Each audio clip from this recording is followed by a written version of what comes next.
Hello everyone, welcome back to our channel Chandra's home world. ಇವತ್ತಿನ ವಿಡಿಯೋದಲ್ಲಿ ಒಂದು ಕ್ಲೀನಿಂಗ್ ಮೋಟಿವೇಶನಲ್ ವಿಡಿಯೋನ ನಿಮ್ಮ ಜೊತೆ ಶೇರ್ ಮಾಡ್ಕೊಳ್ತಾ ಇದ್ದೀನಿ. ಎಕ್ಸ್ಪೆಷಲಿ ಈ ಟೈಮಲ್ಲಿ ಯುವರಿಗೋಸ್ಕರ ತುಂಬ ಜನ ಕ್ಲೀನಿಂಗ್ ಅನ್ನೋದು ಸ್ಟಾರ್ಟ್ ಮಾಡಿರ್ತೀರಾ. ಒಂದು ವೇಳೆ ಮುಂಚೆನೇ ಕ್ಲೀನಿಂಗ್ ಅನ್ನೋದು ಸ್ಟಾರ್ಟ್ ಮಾಡಿದರೆ ಯಾವ ರೀತಿ ಕ್ಲೀನಿಂಗ್ಸ್ನ ನಾವು ಮಾಡ್ಕೊಳ್ಳೋದ್ರಿಂದ ನಮಗೆ ಲಾಸ್ಟ್ ಮೂಮೆಂಟಲ್ಲಿ ಕ್ಲೀನಿಂಗ್ ಅನ್ನೋದು ಈಸಿ ಆಗುತ್ತೆ ಅನ್ನೋದನ್ನು ಈ ವಿಡಿಯೋದಲ್ಲಿ ನೀವು ನೋಡ್ಬೋದು. ಅದೇ ರೀತಿ ಕ್ಲೀನಿಂಗ್ ಮಾಡಬೇಕಾದ್ರೆ ಯಾವ ರೀತಿ ಟೈಮ್ನ ಮತ್ತು ಮನಿನ ಸೇವ್ ಮಾಡ್ಬೋದು ಅನ್ನೋದು ಕೂಡ ಈ ವಿಡಿಯೋದಲ್ಲಿ ಡೀಟೇಲಾಗಿ ತಿಳಿಸ್ಕೊಡ್ತಾ ಹೋಗ್ತೀನಿ. ವಿಡಿಯೋನ ಎಲ್ಲೂ ಸ್ಕಿಪ್ ಮಾಡ್ತೀರಾ, ಕೊನೆವರೆಗೂ ನೋಡಿ. ಪೂರ್ತಿ ಇನ್ಫಾರ್ಮೇಷನ್ ಈ ವಿಡಿಯೋದಲ್ಲಿ ನಿಮಗೆ ಸಿಗೋದ್ರಿಂದ ವಿಡಿಯೋ ಅನ್ನೋದು ಸ್ವಲ್ಪ ಲೆಂತಿ ಆಗಿರ್ಬೋದು. ಇನ್ನು ವಿತೌಟ್ ಡಿಲೇ ವಿಡಿಯೋ ಒಳಗಡೆ ಹೋಗೋಣ. ವಿಡಿಯೋ ನೋಡೋಕ್ಕೂ ಮುಂಚೆ ನೀವೇನಾದರೂ ನಮ್ಮ ಚಾನಲ್ನ ಫಸ್ಟ್ ಟೈಮ್ ವಿಸಿಟ್ ಮಾಡ್ತಾ ಇದ್ದರೆ ಈಗಲೇ ಸಬ್ಸ್ಕ್ರೈಬ್ ಮಾಡಿಕೊಂಡು ಪಕ್ಕದಲ್ಲಿರುವಂಥ ಬೆಲ್ ಐಕನ್ನ ಕ್ಲಿಕ್ ಮಾಡಿ. ಬೆಲ್ ಐಕನ್ ಕ್ಲಿಕ್ ಮಾಡಿ ಆಲ್ ಆನ್ ಆಪ್ಷನ್ ಕ್ಲಿಕ್ ಮಾಡೋದ್ರಿಂದ ನಾನು ನೆಕ್ಸ್ಟ್ ವಿಡಿಯೋ ಹಾಕಿದ ತಕ್ಷಣ ನಿಮಗೆ ನೋಟಿಫಿಕೇಶನ್ ಅಂತ ಬರುತ್ತೆ. ನೀವೇ ಫಸ್ಟಾಗಿ ನಮ್ಮ ವೀಡಿಯೋಸ್ನ ನೋಡ್ಬೋದು. ಇನ್ನು without delay let start the video. First one ಬಂದು UPSನ ಯಾವ ರೀತಿ ಕ್ಲೀನ್ ಮಾಡ್ಕೊಳ್ಬೋದು, ಯಾವ ರೀತಿ ಡಸ್ಟಿಂಗ್ ಮಾಡ್ಕೊಳ್ಬೇಕು, ಯಾವ ರೀತಿ ಕ್ಲೀನಿಂಗ್ ಟಿಪ್ಸ್ನೆಲ್ಲ ಫಾಲೋ ಮಾಡ್ಬೋದು ಅನ್ನೋದನ್ನು ತಿಳಿಸ್ಕೊಡ್ತಾ ಹೋಗ್ತೀನಿ. ಫಸ್ಟಿಗೆ UPS ಏರಿಯಾ ಕ್ಲೋಸ್ಡ್ ಕಬೋರ್ಡ್ಸಲ್ಲಿರ್ಬೋದು ಅಥವಾ ಹೊರಗಡೆ ಇರ್ಬೋದು, ತುಂಬ ಡಸ್ಟ್ ಅನ್ನೋದು ಅಬ್ಸರ್ವ್ ಮಾಡುತ್ತೆ. ಆದಷ್ಟು UPS ಏರಿಯಾ ಏನಿದೆ ಇದರ ಸುತ್ತಮುತ್ತ ಸ್ವಲ್ಪ ಖಾಲಿ ಜಾಗ ಅನ್ನೋದು ಬಿಟ್ಟಿರಬೇಕು. ಅದೇ ರೀತಿ ನಾವಿಡುವಂತಹ ಐಟಮ್ಸು ಕೂಡ ಮ್ಯಾಟರ್ ಆಗುತ್ತೆ. ಇಲ್ಲಿ ತುಂಬಾ ಪವರ್ ಮತ್ತು ವಿದ್ಯುತ್ ಅಂತ ಏನು ಹೇಳ್ತೀವಿ, ಈ ಪವರ್ಗೆ ಸಂಬಂಧಪಟ್ಟಿರುವಂತಹ ಗ್ಯಾಜೆಟ್ಸ್ ಇಲ್ಲಿರೋದ್ರಿಂದ ಆದಷ್ಟು ಕೇರ್ಫುಲ್ ಆಗಿರುವಂತಹ ಏರಿಯಾನ ನಾವು ಸೆಲೆಕ್ಟ್ ಮಾಡ್ಕೊಳ್ಬೇಕಾಗುತ್ತೆ. ಇಲ್ಲಿ ನೀವು ನೋಡ್ತಿದ್ದಂಗೆ UPS ಏರಿಯಾ ತುಂಬಾ ಡಸ್ಟಿ ಅನ್ನೋದು ಆಗಿದೆ. ಕ್ಲೋಸ್ಡ್ ಕಬೋರ್ಡ್ಸ್ ಇರುವಂತಹ ಏರಿಯಾಸಲ್ಲೂ ಕೂಡ ಆಗಾಗ ಕ್ಲೀನ್ ಮಾಡೋದ್ರಿಂದ ಆ ಪ್ಲೇಸ್ ಅನ್ನೋದು ನೀಟ್ ಆ್ಯಂಡ್ ಕ್ಲೀನಾಗಿರುತ್ತೆ. ಅದರ್ವೈಸ್ ನಾವು ಹಾಕುವಂಥ ಡಿಸ್ಟಿಲ್ ವಾಟರಿಂದ ಕೂಡ ಸಣ್ಣ ಸಣ್ಣ ಸೊಳ್ಳೆಗಳನ್ನೋದು ಬೆಳ್ಕೊಳ್ಳೋ ಚಾನ್ಸ್ ಇರುತ್ತೆ. ಆ ಬ್ಯಾಕ್ಟೀರಿಯಾ ಎಲ್ಲನೂ ಅವಾಯ್ಡ್ ಮಾಡಬೇಕು ಅಂದರೆ ಆಗಾಗ ಈ UPS ಏರಿಯಾ ಇರ್ಬೋದು ಇದರ ಸರೌಂಡಿಂಗ್ಸ್ನ ಕೂಡ ಕ್ಲೀನ್ ಮಾಡೋದು ಬೆಟರು. ಈಗ ಕ್ಲೀನಿಂಗ್ ಅನ್ನೋದು ಸ್ಟಾರ್ಟ್ ಮಾಡ್ತಾ ಇದ್ದೀನಿ. ಫಸ್ಟಿಗೆ ಅದರ ಸುತ್ತಮುತ್ತ ಏನು ಐಟಮ್ಸ್ ಇಟ್ಟಿದ್ದೆ ಎಲ್ಲದನ್ನು ಕೂಡ ತೆಗೆದು ಹೊರಗಡೆ ಇಟ್ಕೊಂಡು ಕ್ಲೀನಿಂಗ್ ಅನ್ನೋದು ಸ್ಟಾರ್ಟ್ ಮಾಡ್ಕೊಳ್ಬೇಕಾಗುತ್ತೆ. ಇದರ ಕ್ಲೀನಿಂಗ್ ಮಾಡಬೇಕಾದ್ರೂ ಕೂಡ ತುಂಬ ಜಾಗೃತೆಯಿಂದ ಮಾಡಬೇಕಾಗುತ್ತೆ. ಯಾವ ಕೈಯಲ್ಲಿ ಅಂದರೆ ಆ ಕೈಯಲ್ಲಿ ಮುಟ್ಟೋದ್ರಿಂದ ಕೂಡ ನಮಗೆ ಶಾಕ್ ಅನ್ನೋದು ಆಗೋ ಚಾನ್ಸ್ ಇರುತ್ತೆ. ಫಸ್ಟಿಗೆ ನಾನು ಡಸ್ಟಿಂಗ್ ಅನ್ನೋದು ಮಾಡ್ಕೊಂಡು ಬಿಡ್ತಾ ಇದ್ದೀನಿ. ಟಾಪ್ ಏರಿಯಾದಲ್ಲೆಲ್ಲ ಏನಾದರೂ ಜೇಡರ್ ಬಲೆ ಎಲ್ಲನೂ ಕಟ್ಟಿದರೆ ಅದನ್ನು ನೀಟಾಗಿ ಒಂದು ಸರಿ ಮಾಫ್ ಅಥವಾ ಒಂದು ಪೊರ್ಕೆಯಿಂದ ಒಂದು ಡಸ್ಟರಿಂದ ಕ್ಲೀನ್ ಮಾಡ್ಕೊಂಡ್ಬಿಟ್ಟು ಈಗ ನಾರ್ಮಲಾಗಿ ನಾವು ಒಂದು ಕ್ಲಾತಿಂದ ಎಲ್ಲ ಕಡೆ ವೈಪ್ ಮಾಡ್ಕೊಳ್ಬೇಕಾಗುತ್ತೆ. ಫಸ್ಟಿಗೆ ಕನೆಕ್ಷನ್ ಅನ್ನೋದು ತೆಗೆದೇ ಈ ರೀತಿ ಕ್ಲೀನಿಂಗ್ ಅನ್ನೋದು ಸ್ಟಾರ್ಟ್ ಮಾಡ್ಕೊಳ್ಬೇಕಾಗುತ್ತೆ. ಆ ವಿಡಿಯೋ ಕ್ಲಿಪ್ಪಿಂಗ್ಸ್ ಇಲ್ಲಿ ಮಿಸ್ ಆಗಿದೆ. ತುಂಬ ವಿಡಿಯೋನ ಟ್ರಿಮ್ ಮಾಡಿರೋದ್ರಿಂದ ಕೆಲವೊಂದು ಕ್ಲಿಪ್ಪಿಂಗ್ಸ್ ಅನ್ನೋದು ತುಂಬಾ ಮಿಸ್ ಆಗಿದೆ ನಿಮಗೆ ಇಲ್ಲಿ. ಫಸ್ಟಿಗೆ ನಾನು ಒಂದು ಕ್ಲಾತಿಂದ ನೀಟಾಗಿ ವೈಪ್ ಮಾಡ್ಕೊಳ್ತಾ ಇದ್ದೀನಿ. ಈಗ ಈ ಬ್ಯಾಟ್ರೀಸ್ ಏನಿರುತ್ತೆ ಈ ಬ್ಯಾಟ್ರೀಸ್ ಮೇಲೆ ಯಾವುದೇ ಕಾರಣಕ್ಕೂ ವೆಟ್ ಕ್ಲಾತಿಂದ ಅನ್ನೋದು ಕ್ಲೀನ್ ಮಾಡ್ಕೊಳ್ಬಾರ್ದು. ಏನಾದರೂ ನೀವು ವೆಟ್ ಕ್ಲಾತ್ ಅಥವಾ ವೆಟ್ ಹ್ಯಾಂಡ್ಸಿಂದ ಏನಾದರೂ ಟಚ್ ಮಾಡೋದಾದರೆ ಶಾರ್ಟ್ ಸರ್ಕ್ಯೂಟ್ ಅನ್ನೋದಾಗುತ್ತೆ. ಇದು ತುಂಬ ವೆಯ್ಟ್ ಇರೋದ್ರಿಂದ ಇದನ್ನು ಪಕ್ಕಕ್ಕೆಲ್ಲ ಎಳೆದು ಕ್ಲೀನ್ ಮಾಡೋಕ್ಕೆ ಆಗಲ್ಲ. ಜಸ್ಟ್ ಒಂದು ಡ್ರೈ ಕ್ಲಾತ್ನ ತಗೊಂಡು ಈ ರೀತಿ ನಾವು ಟ್ಯಾಪ್ ಮಾಡ್ತಾ ಹೋದರೆ ಅದ್ರ ಮೇಲಿರುವಂಥ ಡಸ್ಟ್ ಎಲ್ಲನೂ ರಿಮೂವ್ ಆಗುತ್ತೆ. ಯಾವುದೇ ಕಾರಣಕ್ಕೂ ವೆಟ್ ಕ್ಲಾತ್ನ ಯೂಸ್ ಮಾಡಲೇಬಾರ್ದು. ಜಸ್ಟ್ ಈ ರೀತಿ ಡ್ರೈ ಕ್ಲಾತಿಂದನೇ ಕನೆಕ್ಷನ್ ಎಲ್ಲ ತೆಗೆದ್ಮೇಲೆ ಈ ರೀತಿ ನಾವು ಜಸ್ಟ್ ಟ್ಯಾಪ್ ಮಾಡ್ಕೊಳ್ಬೇಕು. ಇನ್ನು ಕೆಳಗಡೆ ಏನಿದೆ ಈ ಪ್ಲೇಟ್ಸಲ್ಲೂ ಕೂಡ ಡಿಸ್ಟಿಲ್ ವಾಟರ್ ಕಲೆಕ್ಟ್ ಆಗಿ ಅದ್ರ ಮೇಲೆ ಡಸ್ಟ್ ಎಲ್ಲ ಬೀಳೋದ್ರಿಂದ ಕೂಡ ತುಂಬ ಡರ್ಟಿಯಾಗಿರುವಂತಹ ಕೊಳೆ ಅನ್ನೋದು ಕೂತ್ಕೊಂಡಿರುತ್ತೆ. ಅದನ್ನು ಒಂದು ಕ್ಲಾತ್ನ ಸಹಾಯದಿಂದ ಈ ರೀತಿ ಎಳ್ಕೊಳ್ಳೋದು ಬೆಟರು. ಮೇಯ್ನಾಗಿ ಈ ರೀತಿ ತುಂಬ ಡಸ್ಟ್ ಇರೋವಂತಹ ಕಡೆ ಕ್ಲೀನ್ ಮಾಡಬೇಕಾದ್ರೆ ಬನಿಯನ್ ಕ್ಲಾತ್ಸ್ ಏನು ಸಿಗುತ್ತೆ ಇದರಿಂದ ಕ್ಲೀನ್ ಮಾಡೋದ್ರಿಂದ ಕ್ಲೀನಿಂಗ್ ಅನ್ನೋದು ತುಂಬಾ ಈಸಿ ಆಗುತ್ತೆ. ಈ ಕ್ಲಾತ್ಸು ಎಕ್ಸ್ಪೆಷಲಿ ಡಸ್ಟ್ ಅನ್ನೋದು ನೀಟಾಗಿ ಅಬ್ಸರ್ವ್ ಮಾಡ್ಕೊಳ್ಳುತ್ತೆ. ಇಲ್ಲಾಂದರೆ ಮೈಕ್ರೋಫೈಬರ್ ಕ್ಲಾತ್ನ ಕೂಡ ಯೂಸ್ ಮಾಡ್ಬೋದು. ಈಗ ನೋಡಿ, ಕೆಲವೊಂದು ಏರಿಯಾ ನಮಗೆ ಕೈಗೆ ಸಿಗದೇ ಇರ್ಬೋದು ಅಥವಾ ಕ್ಲೀನಿಂಗ್ ಮಾಡಬೇಕಾದ್ರೆ ನಮ್ಮ ಕೈ ಅಲ್ಲೆಲ್ಲ ಹೋಗೋ ಚಾನ್ಸ್ ಇರಲ್ಲ. ಅಂಥ ಕಡೆ ಕ್ಲೀನಿಂಗ್ ಮಾಡಬೇಕಾದ್ರೆ ಒಂದು ಸ್ಟಿಕ್ನ ತೊಗೊಂಡಿದ್ದೀನಿ. ಅದಕ್ಕೆ ಕ್ಲಾತ್ನ ನೀಟಾಗಿ ಈ ರೀತಿ ರ್ಯಾಪ್ ಮಾಡ್ದಂಗೆ ಮಾಡಿ ಈ ರೀತಿ ಮಾಡೋದ್ರಿಂದ ಕ್ಲೀನಿಂಗ್ ಅನ್ನೋದು ಈಸಿ ಆಗುತ್ತೆ. ಕೈಗೂ ಕೂಡ ಯಾವುದೇ ರೀತಿ ಎಫೆಕ್ಟ್ ಆಗಲ್ಲ. ನೆಕ್ಸ್ಟು ಕೆಲವೊಂದು ಏರಿಯಾಸು ನಮಗೆ ಕಾಣೋದು ಕೂಡ ಇಲ್ಲ. ಆ ಏರಿಯಾಗಳಲ್ಲೂ ಕೂಡ ಕ್ಲೀನ್ ಮಾಡ್ಕೊಳ್ಬೇಕು ಅಂದರೆ ಈ ರೀತಿ ನಿಮ್ಮ ಹತ್ರ ಇರೋ ಫೋನ್ನ ಆನ್ ಮಾಡಿಕೊಂಡು ವಿಡಿಯೋ ಆನ್ ಮಾಡ್ಕೊಳ್ಳಿ. ವಿಡಿಯೋ ಆನ್ ಮಾಡಿಕೊಂಡಾಗ ನಿಮಗೆ ಲೈಟಿಂಗು ಕೂಡ ಬೀಳುತ್ತೆ. ಎಲ್ಲಿ ಡಸ್ಟ್ ಇದೆ ಅನ್ನೋದು ಕೂಡ ಆ ವಿಡಿಯೋದಲ್ಲಿ ನೀಟಾಗಿ ಗೊತ್ತಾಗ್ತಾ ಇರುತ್ತೆ. ಜಸ್ಟ್ ಫೋನ್ ನೋಡ್ಕೊಳ್ತಾ ನೀವು ಕ್ಲೀನಿಂಗ್ ಅನ್ನೋದು ಮಾಡ್ಕೊಳ್ಬೋದು. ಈ ರೀತಿ ಕೆಲವೊಂದು ಟಿಪ್ಸ್ನ ಫಾಲೋ ಮಾಡಿದ್ರೆ ಕ್ಲೀನಿಂಗ್ ಈಸಿ ಆಗುತ್ತೆ. ಈಗ ನೋಡ್ತಿದ್ದೀರಲ್ವ, ಸುತ್ತಮುತ್ತ ಎಲ್ಲ ಕಡೆನೂ ನೀಟಾಗಿ ಕ್ಲೀನ್ ಮಾಡಿದ್ದೀನಿ. ಆದಷ್ಟು ಈ ರೀತಿ UPS ಬೋರ್ಡ್ ಏನಿರುತ್ತೆ ಇದನ್ನೆಲ್ಲ ಇಡೋಕ್ಕೆ ಮನೆಗಳ ಥರದ್ದು ಏನಾದ್ರು ಯೂಸ್ ಮಾಡಿದ್ರೆ ಬೆಟರು. ನೆಕ್ಸ್ಟು ನಾವು ಕ್ಲೀನ್ ಮಾಡಬೇಕಾದ್ರೆ ತುಂಬಾ ಈಸಿ ಆಗುತ್ತೆ. ಈಗ ಕನೆಕ್ಷನ್ ಯಥಾ ಪ್ರಕಾರ ಯಾವ ರೀತಿ ಇತ್ತೋ ಸೇಮ್ ಅದೇ ರೀತಿಯೇ ಎಲ್ಲನೂ ಫಿಕ್ಸ್ ಮಾಡ್ಕೊಂಡಿದ್ದೀನಿ. ನಾವು ಕನೆಕ್ಷನ್ ತೆಗೆದ್ರೂ ಕೂಡ ಆ ಬ್ಯಾಟ್ರಿಯಲ್ಲಿ ಸ್ವಲ್ಪ ಅನ್ನೋದು ಪವರ್ ಇರುತ್ತೆ. ಆದಷ್ಟು ಕೇರ್ಫುಲ್ಲಾಗಿ ಕ್ಲೀನಿಂಗ್ ಅನ್ನೋದು ಮಾಡ್ಕೊಳ್ಬೇಕಾಗುತ್ತೆ. ಅದೇ ರೀತಿ ನಾನು ಹೊರಗಡೆ ಕೂಡ ನೀಟಾಗಿ ಡಸ್ಟಿಂಗ್ ಮಾಡ್ಕೊಳ್ತಾ ಇದ್ದೀನಿ. ವಾಟರ್ ಅನ್ನೋದು ಕಲರು ಕೂಡ ಚೇಂಜ್ ಆಗಿರುತ್ತೆ. ತುಂಬ ಕಸ ಅನ್ನೋದು ಕೂಡ ಕಲೆಕ್ಟ್ ಆಗಿರುತ್ತೆ, ಧೂಳಂಥದ್ದು. ಕ್ಲೀನಿಂಗ್ ಎಲ್ಲನೂ ಮಾಡ್ಕೊಳ್ಬೇಕಾದ್ರೆ ಈ ರೀತಿ ಟಿಪ್ಸ್ನ ಫಾಲೋ ಮಾಡೋದ್ರಿಂದ ಕ್ಲೀನಿಂಗ್ ಈಸಿ ಆಗುತ್ತೆ, ಟೈಮು ಕೂಡ ಸೇವ್ ಆಗುತ್ತೆ. Next washing machine cleaning. Washing machine ಕ್ಲೀನಿಂಗ್ನ ಇದಕ್ಕೂ ಮುಂಚೆ ವೀಡಿಯೋಸಲ್ಲಿ ಡೀಟೇಲಾಗಿ ಶೇರ್ ಮಾಡಿದ್ದೀನಿ. ಬಟ್ ಈ ವಿಡಿಯೋದಲ್ಲಿ ಕೆಲವೊಂದು DIY ಮತ್ತು ಹೈಜಿನಿಕ್ ಆಗಿರಬೇಕಂದ್ರೆ ಯಾವ ರೀತಿ ಟಿಪ್ಸ್ನ ಫಾಲೋ ಮಾಡ್ಬೋದು ಅಂತ ನೋಡೋಣ. ಫಸ್ಟ್ಗೆ ವಾಷಿಂಗ್ ಮಿಷಿನ್ ಡ್ರಮ್ ಇರ್ಬೋದು ಅಥವಾ ರಬ್ಬರ್ ಏರಿಯಾದಲ್ಲಿ ಹಾರ್ಡ್ ವಾಟರಿಂದ ಇರ್ಬೋದು ಅಥವಾ ಕೊಳೆಯಿಂದ ಕೂಡ ಈ ರೀತಿ ತುಂಬಾ ಕೊಳೆ ಅನ್ನೋದು ಕೂತ್ಕೊಂಡಿರುತ್ತೆ. ನೆಕ್ಸ್ಟ್ ಇಲ್ಲಿ ಡಿಟರ್ಜೆಂಟ್ ಎಲ್ಲ ಏನಾಗ್ತೀವಿ ಈ ಏರಿಯಾದಲ್ಲೂ ಅಷ್ಟೇ. ಸೊ ಈಗ ನಾನು 2 ವೀಕ್ಸಿಂದ ಪೌಡರ್ನ ಯೂಸ್ ಮಾಡಿರೋದ್ರಿಂದ ಈ ರೀತಿ ಕೊಳೆ ಎಲ್ಲನೂ ಕೂತ್ಕೊಂಡಿದೆ. ಇದನ್ನು ಕ್ಲೀನ್ ಮಾಡೋಕ್ಕೆ ಒಳ್ಳೆ DIYನ ಪ್ರಿಪೇರ್ ಮಾಡ್ಕೊಳ್ಳೋಣ. ಫಸ್ಟಿಗೆ ಒಂದು ಬೌಲ್ನ ತೊಗೊಂಡಿದ್ದೀನಿ. ಇದರಲ್ಲಿ 2 ಟೇಬಲ್ ಸ್ಪೂನಷ್ಟು ಬೇಕಿಂಗ್ ಸೋಡಾನ ತೊಗೊಂಡಿದ್ದೀನಿ. ಇದಕ್ಕೆ 1 ಟೇಬಲ್ ಸ್ಪೂನಷ್ಟು ನಾರ್ಮಲಾಗಿ ನಾವು ಬ್ರಷ್ಗೆ ಯೂಸ್ ಮಾಡೋವಂಥ ಟೂತ್ಪೇಸ್ಟ್ನ ತೊಗೊಂಡಿದ್ದೀನಿ.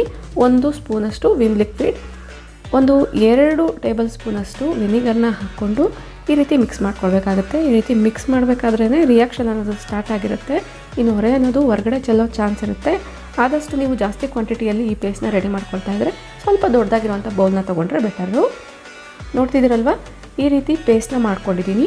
ಸ್ಟಾರ್ಟಿಂಗ್ ನಿಮಗೆ ರಿಯಾಕ್ಷನ್ ಅನ್ನೋದು ಸ್ಟಾರ್ಟ್ ಆಗಿರುತ್ತೆ, ಅದಾದಮೇಲೆ ಸ್ವಲ್ಪ ಕೂಲ್ ಆಗುತ್ತೆ.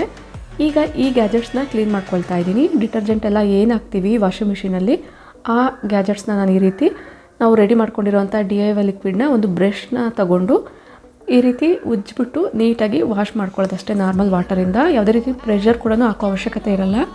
ಈ DIYನ ರೆಡಿ ಮಾಡಿಕೊಂಡು ನೀವೇನಾದ್ರು ಕ್ಲೀನಿಂಗ್ಗೆ ಯೂಸ್ ಮಾಡ್ಕೊಳ್ಳೋದಾದರೆ. ಅದೇ ರೀತಿ ಈಗ ಏನು ನೋಡ್ತಿದ್ದೀರಾ ಈ ಏರಿಯಾನ ಕೂಡ ನೀಟಾಗಿ ಕ್ಲೀನ್ ಮಾಡ್ಕೊಳ್ತೀನಿ. ನಿಮಗೆ ಬೇಕಂದರೆ ನೀವು ಗ್ಲೌಸ್ನ ಕೂಡ ಯೂಸ್ ಮಾಡ್ಬೋದು. ಇಲ್ಲಿ ನಾನು ನಾರ್ಮಲಾಗಿ ಒಂದು ಟೂತ್ಬ್ರಷ್ನ ತೊಗೊಂಡ್ಬಿಟ್ಟು ನೀಟಾಗಿ ಎಲ್ಲ ಕಡೆ ಟೂತ್ಬ್ರಷ್ ಸಹಾಯದಿಂದ ಬ್ರಷ್ ಮಾಡಿ ಜಸ್ಟ್ ವಾಟರ್ನ ಹಾಕ್ತಾಯಿದ್ದೀನಿ. ಇಮಿಡಿಯೇಟಾಗಿ ನಮಗೆ ರಿಸಲ್ಟ್ ಅನ್ನೋದು ಸಿಗುತ್ತೆ. ಕ್ಲೀನಿಂಗು ಕೂಡ ನೀಟಾಗಿ ಆಗಿರುತ್ತೆ. ವಾಷಿಂಗ್ ಮಿಷಿನ್ ಎಲ್ಲ ಕಡೆ ಈ ರೀತಿ ನಾನು ಸೇಮ್ ಬ್ರಷಿಂದನೇ ನೀಟಾಗಿ ಈ ರೀತಿ ಬ್ರಷ್ ಮಾಡ್ಕೊಳ್ತಾ ಇದ್ದೀನಿ. ನೀವು ಔಟರ್ ಸೈಡ್ ಏನಾದರೂ ಮನೆಯಿಂದ ಔಟ್ಸೈಡ್ ಬಾಲ್ಕನಿಗಳಲ್ಲೆಲ್ಲ ಏನಾದರೂ ವಾಷಿಂಗ್ ಮಿಷಿನ್ ಇಟ್ಟಿರೋದಾದರೆ ತುಂಬ ಡಸ್ಟ್ ಅನ್ನೋದು ಕೂತ್ಕೊಂಡಿರುತ್ತೆ. ಆದಷ್ಟು ಕವರ್ ಯೂಸ್ ಮಾಡೋದು ಬೆಟರು. ಅದರ್ವೈಸ್ ಕ್ಲೀನಿಂಗ್ ಮಾಡ್ಕೊಳ್ಬೇಕಾದ್ರೆ ಈ ರೀತಿ ಕ್ಲೀನಿಂಗ್ಸ್ನ ಮಾಡಿಕೊಂಡ್ರೆ ನೀಟಾಗಿ ಕ್ಲೀನಿಂಗ್ ಅನ್ನೋದು ಆಗುತ್ತೆ. ಒಳಗಡೆ ಇಟ್ಟಿದ್ರೂ ಕೂಡ ಈಗಿನ ಟೈಮಲ್ಲಿ ಎಕ್ಸ್ಪೆಷಲಿ ಈ ಸೀಸನಲ್ಲಿ ತುಂಬ ಧೂಳು ಅನ್ನೋದು ಬರ್ತಾ ಇರುತ್ತೆ. ಡಸ್ಟ್ ಅನ್ನೋದು ವಿಂಡೋಸಿಂದ ಎಂಟರ್ ಆಗ್ತಾ ಇರುತ್ತೆ. ಅದೆಲ್ಲನೂ ಇದ್ರ ಮೇಲೆ ಕೂತ್ಕೊಳ್ತಾ ಇರುತ್ತೆ. ಆಗಾಗ ಈ ರೀತಿ ಕ್ಲೀನ್ ಮಾಡಿಕೊಂಡ್ರೆ ಬೆಟರು. ಅದೇ ರೀತಿ ಕೆಳಗಡೆ ಡೌನ್ ಪಾರ್ಟ್ ಏನಿದೆ ಇಲ್ಲೂ ಕೂಡ ಪಿನ್ಸ್ ಇರ್ಬೋದು ಅಥವಾ ಏನಾದರೂ ಕೆಲವೊಂದು ಸಣ್ಣ ಪುಟ್ಟ ಐಟಮ್ಸ್ ಏನಾದರೂ ನಾವು ಬಟ್ಟೆಗಳ ಜೊತೆಗೆ ಹಾಕಿದ್ದಾಗ ಇಲ್ಲಿ ಕಲೆಕ್ಟ್ ಆಗಿರುತ್ತೆ. ಇದನ್ನು ಕೂಡ ಸೇಮ್ ಒಂದು DIYಯಿಂದನೇ ಕ್ಲೀನ್ ಮಾಡ್ಕೊಳ್ತಾ ಇದ್ದೀನಿ. ಎಕ್ಸ್ಪೆಷಲಿ ನಾನು ಈ ರೀತಿ ಕ್ಲೀನಿಂಗ್ಸ್ ಎಲ್ಲ ಮಾಡ್ಕೊಳ್ಬೇಕಾದ್ರೆ ವಾಷಿಂಗ್ ಮಿಷಿನ್ ಕ್ಲೀನ್ ಮಾಡ್ಕೊಳ್ಬೇಕಾದ್ರೆ ಮಂತ್ಲಿ ಒನ್ಸ್ ಈ ರೀತಿ ಕ್ಲೀನ್ ಮಾಡ್ಕೊಳ್ತೀನಿ. ಅದರ್ವೈಸ್ 2 months ಒನ್ಸು ಕೂಡ ಒಂದೊಂದು ಸರಿ ಕ್ಲೀನ್ ಮಾಡ್ಕೊಳ್ತೀನಿ. ಎಕ್ಸ್ಪೆಷಲಿ ವೀಕ್ಲಿ ನಾವು ಡೋರ್ ಮ್ಯಾಟ್ಸ್ ಅನ್ನೋದು ಒಗಿತಾ ಇರ್ತೀವಿ ಅಥವಾ ವಾಷಿಂಗ್ ಮಿಷಿನ್ಗೆ ಹಾಕ್ತಾ ಇರ್ತೀವಿ. ಈ ರೀತಿ ವಾಷಿಂಗ್ ಮಿಷಿನ್ನ ಡೀಪ್ ಕ್ಲೀನ್ ಮಾಡಬೇಕಾದ್ರೆ ಕೂಡ ನಾನು ಈ ರೀತಿ ಡೋರ್ ಮ್ಯಾಟ್ಸ್ ಇರ್ಬೋದು ಅಥವಾ ಫ್ಲೋರ್ನ ಕ್ಲೀನ್ ಮಾಡೋದು ಏನಿರುತ್ತೆ ಸ್ಪಿನ್ ಮಾಪ್ಗೆ ಯೂಸ್ ಮಾಡೋ ಅಂಥದ್ದನ್ನು ಕೂಡ ಇದರಲ್ಲೇ ಹಾಕಿರ್ತೀನಿ. ಈ ರೀತಿ ಡಸ್ಟಿಂಗ್ ಮಾಡೋ ಅಂಥದ್ದು ಎಕ್ಸ್ಪೆಷಲಿ ಬನಿಯನ್ ಕ್ಲಾತ್ಸ್ ಎಲ್ಲನೂ ಡಸ್ಟಿಂಗ್ಗೆ ತುಂಬಾ ಯೂಸ್ ಮಾಡ್ತಾ ಇರ್ತೀವಿ. ಅಂಥ ಕ್ಲಾತ್ಸ್ನೆಲ್ಲನೂ ಹಾಕಿದಾಗ ನೀಟಾಗಿ ವಾಶ್ ಆಗಿರುತ್ತೆ. ಇಲ್ಲಿ ನೋಡ್ತಾ ಇದ್ದೀರಲ್ಲ, ಇದು ಫ್ಲೋರ್ಗೆ ಯೂಸ್ ಮಾಡುವಂತಹ ಮಾಪ್ಸು. ಸ್ಪಿನ್ನು ಮಾಫ್ ಏನು ಬರುತ್ತೆ ಇದಕ್ಕೆ ಯೂಸ್ ಮಾಡೋವಂಥದ್ದು. ಇದಕ್ಕೆ ರೀಫಿಲ್ಸ್ ಅನ್ನೋದು ಕೊಟ್ಟಿರ್ತಾರೆ. ನಾವು ಎಷ್ಟು ಬೇಕೋ ಅಷ್ಟನ್ನು ಚೇಂಜ್ ಮಾಡ್ಕೊಳ್ಬೋದು. ನಾನು ಒಂದೊಂದು ಬಾಲ್ಕನಿಗೆ ಒಂದೊಂದು ಇಟ್ಟಿರೋದ್ರಿಂದ ಆ ರೀತಿ ಇಟ್ಟಿರ್ತೀನಿ. ಇದೆಲ್ಲದನ್ನು ಕೂಡ ನೆನೆಸ್ಬಿಟ್ಟು ವಾಷಿಂಗ್ ಮಿಷಿನ್ಗೆ ಹಾಕಿರ್ತೀವಿ. ಆ ರೀತಿ ಹಾಕಿದಾಗ ನೀಟಾಗಿ ಕ್ಲೀನಾಗಿರುತ್ತೆ. ಎಕ್ಸ್ಪೆಷಲಿ ಆ ಮಾಫ್ ಎಲ್ಲ ಏನಿರುತ್ತೆ ಅದು ನಾವು ಕೈಯಲ್ಲಿ ಒಗೆಯೋದಕ್ಕಿಂತ ಮಿಷಿನಲ್ಲಿ ತುಂಬಾ ನೀಟಾಗಿ ಕ್ಲೀನ್ ಆಗುತ್ತೆ. ನೀವು ಯಾರಾದರೂ ಟ್ರೈ ಮಾಡಿಲ್ಲ ಅಂದರೆ ಒಂದು ಸತಿ ಟ್ರೈ ಮಾಡಿ, ಡೆಫಿನೆಟ್ಲಿ ನಿಮಗೂ ಕೂಡ ಇಷ್ಟ ಆಗ್ಬೋದು. ಈಗ ಉಳಿದಿರೋವಂಥ DIY ಪೇಸ್ಟ್ ಏನಿದೆ ಅದನ್ನು ಕೂಡ ಈ ರೀತಿ ರಬ್ಬರ್ ಇರ್ಬೋದು, ಡ್ರಮ್ಗಿರ್ಬೋದು ಈ ರೀತಿ ನೀಟಾಗಿ ಒಂದು ಟೂತ್ಬ್ರಷ್ ಸಹಾಯದಿಂದ ಎಲ್ಲ ಕಡೆ ಬ್ರಷ್ ಮಾಡಿಬಿಟ್ಟು ಅದೇ ರೀತಿಯೇ ಬಿಟ್ಬಿಡ್ತಾ ಇದ್ದೀನಿ. ಒಂದು 5 minutes ಬಿಟ್ಟು ಆದಮೇಲೆ ಯಥಾ ಪ್ರಕಾರ ಎಲ್ಲೆಲ್ಲಿ ಏನೇನು ಐಟಮ್ಸ್ ಇದೆಯೋ ಅದೆಲ್ಲದನ್ನು ವಾಷಿಂಗ್ ಮಿಷಿನ್ಗೆ ಫಿಕ್ಸ್ ಮಾಡ್ಕೊಳ್ತೀನಿ. ಉಳಿದಿರೋ ಅಂತಹ DIY ಲಿಕ್ವಿಡ್ನ ಈ ರೀತಿ ಸ್ವಲ್ಪ ವಾಟರಿಂದ ಚೆನ್ನಾಗಿ ಮಿಕ್ಸ್ ಮಾಡಿ ಡ್ರಮ್ ಒಳಗಡೆ ಹಾಕ್ಕೊಳ್ತಾ ಇದ್ದೀನಿ. ಈಗ ಮೇಲೆ ಡಿಟರ್ಜೆಂಟ್ ಇರ್ಬೋದು ಅಥವಾ ಕೆಳಗಡೆ ವಾಟರ್ ಏನು ಬರುತ್ತೆ ಪಿನ್ನೆಲ್ಲ ಕಲೆಕ್ಟ್ ಆಗೋವಂಥದ್ದು ಅದೆಲ್ಲನೂ ಕ್ಲೋಸ್ ಆಗಿದೆ. ಈಗ ನಾನು ಟಬ್ ಕ್ಲೀನಿಂಗ್ ಅಥವಾ ಡ್ರಮ್ ಕ್ಲೀನಿಂಗ್ ಆಪ್ಷನ್ನ ಫಿಕ್ಸ್ ಮಾಡ್ಕೊಳ್ತಾ ಇದ್ದೀನಿ. ಸ್ವಿಚ್ನ ಆನ್ ಮಾಡಿಕೊಂಡು ಜಸ್ಟು ನಮಗೆ ಅದರಲ್ಲೇ ಆಪ್ಷನ್ ಅನ್ನೋದು ಸಿಗುತ್ತೆ. ಟಬ್ ಕ್ಲೀನಿಂಗ್ ಅನ್ನೋದು ಏನಿರುತ್ತೆ ಅದನ್ನು ಈ ರೀತಿ ಫಿಕ್ಸ್ ಮಾಡಿದಾಗ 10 seconds ತೋರಿಸುತ್ತೆ. ಈ ರೀತಿ ನಾವು ಒಂದು ಆಪ್ಷನ್ನ ಕೊಟ್ಟಿರ್ತಾರೆ, ಹೋಲ್ಡ್ ಮಾಡಿ ಇಟ್ಕೊಂಡಾಗ ಟಬ್ ಕ್ಲೀನಿಂಗ್ ಆಪ್ಷನ್ ಅನ್ನೋದು ಸೆಲೆಕ್ಟ್ ಆಗುತ್ತೆ. ಟೈಮರು ಕೂಡ ಸೆಲೆಕ್ಟ್ ಆಗುತ್ತೆ. ಇನ್ನು ಹೈಜಿನಿಕ್ ಆಗಿ ಇರಲಿ ಅನ್ನೋದ್ರಿಂದ ಒಂದು 2-3 ಡ್ರಾಪಷ್ಟು ನಾನು ಡೆಟಾಲ್ನ ಕೂಡ ಹಾಕ್ಕೊಳ್ತಾ ಇದ್ದೀನಿ. ಇದರಲ್ಲೇ ಡಿಟರ್ಜೆಂಟ್ ಎಲ್ಲ ಏನು ಹಾಕ್ತೀವಿ ಇದೇ ಯೂನಿಟಲ್ಲಿ ಈ ರೀತಿ ಹಾಕ್ಕೊಂಡು ಮಿಷಿನ್ನ ರನ್ ಮಾಡೋಕ್ಕೆ ಬಿಟ್ಟರೆ ಸಾಕು. ನಾವು ಒಳಗಡೆ ಹಾಕಿರೋ DIYಯಿಂದ ನಮಗೆ ಒಳಗಡೆ ಇರುವಂತಹ ರಬ್ಬರ್ ಇರ್ಬೋದು, ಟಬ್ ಇರ್ಬೋದು, ಎಲ್ಲನೂ ನೀಟಾಗಿ ಕ್ಲೀನ್ ಆಗುತ್ತೆ. ಯಾವುದೇ ರೀತಿ ಸರ್ವಿಸ್ ಕೂಡ ಅವಶ್ಯಕತೆ ಇರಲ್ಲ. ಇದೇ ಥರನೇ ವಾಷಿಂಗ್ ಮಿಷಿನ್ ಸುತ್ತಮುತ್ತ ವಾಲ್ಸ್ ಎಲ್ಲನೂ ಕ್ಲೀನ್ ಮಾಡ್ಕೊಳ್ತಾ ಇದ್ದೀನಿ. ಈ ಡ್ರಮ್ ಕ್ಲೀನ್ ಮಾಡಬೇಕಾದ್ರೆ ನಮಗೆ ಸಪ್ರೇಟಾಗಿ ಒಂದು ಪೌಡರ್ ಅನ್ನೋದು ಸಿಗುತ್ತೆ. ಆ ಪೌಡರ್ ಲಿಂಕ್ಸ್ ಎಲ್ಲ ಇರ್ಬೋದು ಅಥವಾ ಆ ಪೌಡರ್ಗೆ ಸಂಬಂಧಪಟ್ಟಿರುವಂಥ ಡೀಟೇಲ್ಸ್ ಎಲ್ಲನೂ ಇದಕ್ಕೂ ಮುಂಚೆ ವೀಡಿಯೋಸಲ್ಲಿ ಶೇರ್ ಮಾಡಿದ್ದೀನಿ. ಫಿಲ್ಟರ್ಸ್ ಇರ್ಬೋದು ಅಥವಾ ಡ್ರಮ್ ಕ್ಲೀನಿಂಗ್ ಮಾಡಬೇಕಾದ್ರೆ ಯಾವ ರೀತಿ ಪೌಡರ್ ಎಲ್ಲನೂ ಹಾಕ್ಬೋದು ಅನ್ನೋದನ್ನು ವಿಡಿಯೋ ಡಿಸ್ಕ್ರಿಪ್ಷನಲ್ಲಿ ಲಿಂಕ್ ಇರುತ್ತೆ, ಚೆಕ್ ಮಾಡಿ. ಅದರ್ವೈಸ್ ನಿಮಗೆ ಕ್ಲೀನಿಂಗ್ ವಿಡಿಯೋ ಅನ್ನೋ ಪ್ಲೇಲಿಸ್ಟಲ್ಲಿ ಕೂಡ ನಿಮಗೆ ಸಿಗುತ್ತೆ. ಈಗ ನೋಡ್ತಿದ್ದೀರಲ್ವ, ನಾವು ಹಾಕಿರುವಂತಹ ಟಬ್ ಕ್ಲೀನಿಂಗು ಕ್ಲೋಸ್ ಆಗಿದೆ. ಈಗ ಒಂದು ಡ್ರೈ ಕ್ಲಾತ್ನ ತೊಗೊಂಡ್ಬಿಟ್ಟು ನೀಟಾಗಿ ವೈಪ್ ಮಾಡ್ಕೊಳ್ತಾ ಇದ್ದೀನಿ. ಡೋರ್ ಇರ್ಬೋದು ಅಥವಾ ಒಳಗಡೆ ಇರುವಂತಹ ರಬ್ಬರ್ ಇರ್ಬೋದು, ಕ್ಲೀನಿಂಗ್ ಎಲ್ಲ ಆದಮೇಲೆ ಎಷ್ಟು ನೀಟಾಗಿದೆ ಅಂತ ನೀವು ಅಬ್ಸರ್ವ್ ಮಾಡ್ಬೋದು. ನೋಡ್ತಾ ಇದ್ದೀರಲ್ವ, ನೀಟಾಗಿ ಕ್ಲೀನ್ ಆಗಿದೆ. ನೀವು ಕೂಡ ಒಂದ್ಸರಿ ಟ್ರೈ ಮಾಡಿ. ಇದಕ್ಕೂ ಮುಂಚೆ ವೀಡಿಯೋಸ್ನ ಕೂಡ ಒಂದ್ಸರಿ ಚೆಕ್ ಮಾಡಿ, ನಿಮಗೆ ಪೂರ್ತಿ ಡೀಟೇಲ್ಸ್ ಅನ್ನೋದು ಸಿಗುತ್ತೆ. ವಾಷಿಂಗ್ ಮಿಷಿನಲ್ಲಿ ಬಟ್ಟೆ ಒಗಿಬೇಕಾದ್ರೆ ಯಾವ ರೀತಿ ಟಿಪ್ಸ್ನೆಲ್ಲ ಫಾಲೋ ಮಾಡ್ಬೋದು ಅನ್ನೋದನ್ನು ನೀವು ಆ ವೀಡಿಯೋಸಲ್ಲಿ ನೋಡ್ಬೋದು. ಇಷ್ಟ ಆದರೆ ಡೆಫಿನೆಟ್ಲಿ ಒಂದು ಲೈಕ್ ಮಾಡಿ, ನಿಮ್ಮ ಅಭಿಪ್ರಾಯನ ನನಗೆ ಕಮೆಂಟ್ ಮಾಡಿ ತಿಳಿಸಿ. ಎಷ್ಟು ಶೈನಿಂಗ್ ಆಗಿ ಕಾಣಿಸ್ತಾ ಇದೆ ಅಲ್ವಾ. ಥರ್ಡ್ ಒಂದು ಪ್ಲಾಂಟ್ಸು, ಇಂಡೋರ್ ಪ್ಲಾಂಟ್ಸ್ ಆಗಿರ್ಬೋದು, ಔಟ್ಡೋರ್ ಪ್ಲಾಂಟ್ಸ್ ಆಗಿರ್ಬೋದು. ಪ್ಲಾಂಟ್ಸ್ನ ಕೂಡ ನಾವು ಕ್ಲೀನ್ ಮಾಡ್ಕೊಳ್ಬೇಕಾಗುತ್ತೆ. ಯಾವ ರೀತಿ ಅನ್ನೋದನ್ನು ಶೇರ್ ಮಾಡ್ತಾ ಹೋಗ್ತೀನಿ ನೋಡಿ. ಎಕ್ಸ್ಪೆಷಲಿ ಕೆಲವೊಂದು ಪ್ಲಾಂಟ್ಸ್ಗೆ ನಾವಿಟ್ಟಿರೋ ಪಾರ್ಟ್ ಅನ್ನೋದು ಸರಿ ಹೋಗಲ್ಲ. ಫಾರ್ ಎಕ್ಸಾಂಪಲ್ ಇಲ್ಲಿ ನೋಡ್ತಿರ್ಬೋದು, ಈ ಪ್ಲಾಂಟ್ಗೆ ನಾವಿಟ್ಟಿರೋಂಥ ಪಾರ್ಟು ಸರಿ ಹೋಗಿಲ್ಲ. ಅಂದರೆ ಸಣ್ಣ ಪ್ಲಾಂಟ್ ಇದ್ದಾಗ ಸರಿ ಹೋಗುತ್ತೆ, ಸ್ವಲ್ಪ ದೊಡ್ಡದಾಗ್ತಾ ಹೆಲ್ತಿಯಾಗಿ ಬೆಳೀತಾ ಹೋಗ್ತಾ ಅದರ ರೂಟ್ಸ್ ಎಲ್ಲನೂ ಈ ರೀತಿ ಸೈಡಲ್ಲಿ ಬಿಟ್ಕೊಳ್ತಾ ಹೋಗುತ್ತೆ. ಅಷ್ಟೇ ಅಲ್ಲ, ಸೈಡಲ್ಲಿ ನಾನು ಏನು ತೋರಿಸ್ದೆ ಆ ರೀತಿ ಕ್ರ್ಯಾಕ್ ಅನ್ನೋದು ಆಗಿರುತ್ತೆ. ಈ ರೀತಿ ಕ್ರ್ಯಾಕ್ ಆದಾಗ ನಮಗೆ ಗೊತ್ತಾಗುತ್ತೆ ಆ ಪಾರ್ಟ್ ಅದಕ್ಕೆ ಸರಿ ಹೋಗ್ತಿಲ್ಲ, ಅಂದರೆ ಇನ್ನೂ ದೊಡ್ಡ ಪಾರ್ಟ್ ಬೇಕಾಗುತ್ತೆ ಅಂತ. ಒಂದು ವೇಳೆ ನಾವು ಅದೇ ಪಾರ್ಟಲ್ಲೇ ಬಿಟ್ಟರೆ ಗಿಡ ಅನ್ನೋದು ಹೆಲ್ತಿಯಾಗೂ ಇರಲ್ಲ. ಆ ರೂಟ್ಸ್ ಎಲ್ಲ ಏನಿರುತ್ತೆ ಅದಕ್ಕೆ ಗಾಳಿ ಹಾಡಿಬಿಟ್ಟು ಬೇಗನೆ ಪ್ಲಾಂಟ್ ಅನ್ನೋದು ಸತ್ತೋಗೋ ಚಾನ್ಸ್ ಇರುತ್ತೆ. ಅದನ್ನು ಅವಾಯ್ಡ್ ಮಾಡಬೇಕು ಅಂದರೆ ಇದಕ್ಕೆ ಸೂಟ್ ಆಗುವಂತಹ ಒಂದು ದೊಡ್ಡ ಪಾರ್ಟ್ನ ತೊಗೊಳ್ಬೇಕಾಗುತ್ತೆ. ಗಿಡಗಳು ಕೂಡ ತುಂಬ ಹೆಲ್ತಿಯಾಗಿ ಗ್ರೋ ಆಗಬೇಕು ಅಂದರೆ ನಾವು ಈ ರೀತಿ ಟಿಪ್ಸ್ನ ಫಾಲೋ ಮಾಡಲೇಬೇಕು. ಸಣ್ಣ ಗಿಡಗಳಿದ್ದಾಗ ಸಣ್ಣ ಪಾರ್ಟಲ್ಲಿ ಇರೋವಂತಹ ಗಿಡಗಳು ಬೆಳೀತಾ ಬೆಳೀತಾ ಅದೇ ಪಾರ್ಟ್ ಅನ್ನೋದು ಸರಿ ಹೋಗಲ್ಲ. ಒಂದು ವೇಳೆ ನಿಮಗೆ ಅದೇ ಗಿಡ ಚೆನ್ನಾಗಿ ಹೆಲ್ತಿಯಾಗಿ ಇರಬೇಕಂದ್ರೆ ಈ ರೀತಿ ರೀಪಾಟ್ನ ನಾವು ಮಾಡ್ಕೊಳ್ಳೇಬೇಕಾಗುತ್ತೆ. ಇದನ್ನು ನಾನು ಇದೇ ರೀತಿಯೇ ಮಾಡ್ಕೊಳ್ತಾ ಇದ್ದೀನಿ. ಫಸ್ಟಿಗೆ ನಾನು ಒಂದು ಸ್ವಲ್ಪ ಮಣ್ಣೆಲ್ಲನೂ ಈ ರೀತಿ ಬಿಡಿಸ್ಕೊಳ್ತೀನಿ. ಈ ರೀತಿ ಬಿಡಿಸ್ಕೊಂಡಿದ್ದಾದಮೇಲೆ ಎಕ್ಸ್ಟ್ರಾ ಮಣ್ಣನ್ನ ಆ್ಯಡ್ ಮಾಡ್ಕೊಳ್ತೀನಿ. ಎಕ್ಸ್ಪೆಷಲಿ ನೀವು ಕಿಚನಲ್ಲಿ ವೇಸ್ಟ್ ಎಲ್ಲ ಏನಿರುತ್ತೆ ಅದನ್ನು ಬಿಸಾಡ್ದಿರ ಇದಕ್ಕೆ ಹಾಕ್ಕೊಳ್ಬೋದು. ಡೈರೆಕ್ಟಾಗಿ ಕೂಡ ಹಾಕ್ಬೋದು. ಬೇರೆ ಒಂದು ವಿಡಿಯೋದಲ್ಲಿ ನಾನು ಅದನ್ನು ಡೀಟೇಲಾಗಿ ತಿಳಿಸ್ಕೊಡ್ತೀನಿ. ಎಕ್ಸ್ಪೆಷಲಿ ನಾವು ಈರುಳ್ಳಿ ಸಿಪ್ಪೆ ಎಲ್ಲ ಏನಿರುತ್ತೆ ಅದನ್ನು ಡೈರೆಕ್ಟಾಗಿ ಹಾಕ್ಬೋದು. ಅಂದರೆ ತುಂಬ ಗಿಡಗಳಿದ್ದಾಗ ಮಾತ್ರ. ಒಂದು 30 ಪಾರ್ಟ್ ಅನ್ನೋದು ನಿಮ್ಮ ಮನೇಲಿ ಏನಾದರೂ ಇದ್ದರೆ ಗಿಡಗಳು, ಒಂದೊಂದು ಗಿಡಕ್ಕೆ ಒಂದೊಂದು ದಿವಸ ನೀವು ಕಸನ ಹಾಕ್ಕೊಳ್ಬೋದು. ಯಾವ ರೀತಿ ಅನ್ನೋದಾದರೆ ಫಸ್ಟಿಗೆ ಮಣ್ಣನ್ನು ಸ್ವಲ್ಪ ತೆಗೆದುಬಿಟ್ಟು ಒಂದು ದಿನದ ಕಸನ ಒಂದು ಪಾರ್ಟಿಗೆ ಹಾಕ್ಬಿಟ್ಟು ಆ ಕಸದ ಮೇಲೆ ಮಣ್ಣನ್ನ ಮುಚ್ಕೊಳ್ಬೇಕಾಗತ್ತೆ. ಆ ರೀತಿ ಮುಚ್ಚೋದ್ರಿಂದ ದಿನ ಒಂದೊಂದು ಪಾರ್ಟ್ಗೆ ಹಾಕ್ತಾ ಹೋಗ್ತಾ 30 ದಿನ ಆದಮೇಲೆ ನೆಕ್ಸ್ಟ್ ನಾವು ಅದೇ ಪಾರ್ಟ್ಗೆ ಬರ್ತೀವಿ. ಅಷ್ಟರೊಳಗಡೆ ಅದೆಲ್ಲನೂ ಕೊಳೆತು ಗೊಬ್ಬರ ಆಗಿರುತ್ತೆ. ಈಗ ಫ್ರೆಶ್ ಆಗಿ ಚೆನ್ನಾಗಿ ಬೆಳಿಬೇಕು ಅಂದರೆ ಗಿಡಗಳು ಕೂಡ ಉಸಿರಾಡಬೇಕು. ಗಿಡಗಳು ಉಸಿರಾಡಬೇಕಂದ್ರೆ ಗಿಡಗಳ ಮೇಲೆ ಇರೋವಂಥ ಡಸ್ಟು ಕೂಡ ಹೋಗಿರಬೇಕು. ಡಸ್ಟು ಹೋಗಬೇಕು ಅಂದರೆ ಮಳೆ ಬೀಳಬೇಕು, ಇಲ್ಲಾಂದರೆ ನಾವೇ ವಾಟರ್ನ ಮಾಡಬೇಕಾಗತ್ತೆ. ಈಗಂತಲೂ ಮಳೆ ಬೀಳಲ್ಲ. ಎಕ್ಸ್ಪೆಷಲಿ ಈ ಟೈಮಲ್ಲಿ ತುಂಬ ಧೂಳು ಕೂಡ ಗಿಡಗಳ ಮೇಲೆ ಕೂತ್ಕೊಂಡಿರುತ್ತೆ. ಎಕ್ಸ್ಪೆಷಲಿ ಈ ಟೈಮಲ್ಲಿ ವೀಕ್ಲಿ ಒನ್ಸ್ ಆದ್ರೂ ನೀವು ಗಿಡಕ್ಕೆ ಪೂರ್ತಿಯಾಗಿ ನೀರನ್ನ ಹಾಕ್ಕೊಳ್ಬೇಕಾಗುತ್ತೆ. ಅಂದರೆ ಎಲೆಗಳ ಮೇಲೆ ಎಲ್ಲದ್ರ ಮೇಲೂ ಕೂಡ ನೀಟಾಗಿ ನೀರನ್ನ ಹಾಕ್ಕೊಳ್ಬೇಕಾಗುತ್ತೆ. ಇಲ್ಲಿ ನೋಡ್ತಿದ್ದೀರಲ್ವ, ಈ ರೀತಿ ಎಲೆಗಳ ಮೇಲೆಲ್ಲ ನೀರು ಹಾಕೋದ್ರಿಂದ ಅದ್ರ ಮೇಲಿರುವಂಥ ಧೂಳೆಲ್ಲನೂ ಹೋಗಿರುತ್ತೆ. ಉಸಿರಾಡೋಕ್ಕೂ ಕೂಡ ತುಂಬ ಈಸಿ ಆಗುತ್ತೆ. ಗಿಡಕ್ಕೆ ಹೆಲ್ತಿಯಾಗೂ ಕೂಡ ಬೆಳೆಯುತ್ತೆ. ಡೈಲಿ ವಾಟರಿಂಗ್ ಮಾಡಿದ್ರೂ ಕೂಡ ನಾವು ವಾರಕ್ಕೊಂದ್ಸರಿ ಈ ರೀತಿ ಗಿಡದ ಮೇಲೆ ಇರುವಂತಹ ಎಲೆಗಳನ್ನೆಲ್ಲ ನೀಟಾಗಿ ತೊಳೆದಾಗ ಫ್ರೆಶ್ ಆಗಿ ಇರುತ್ತೆ.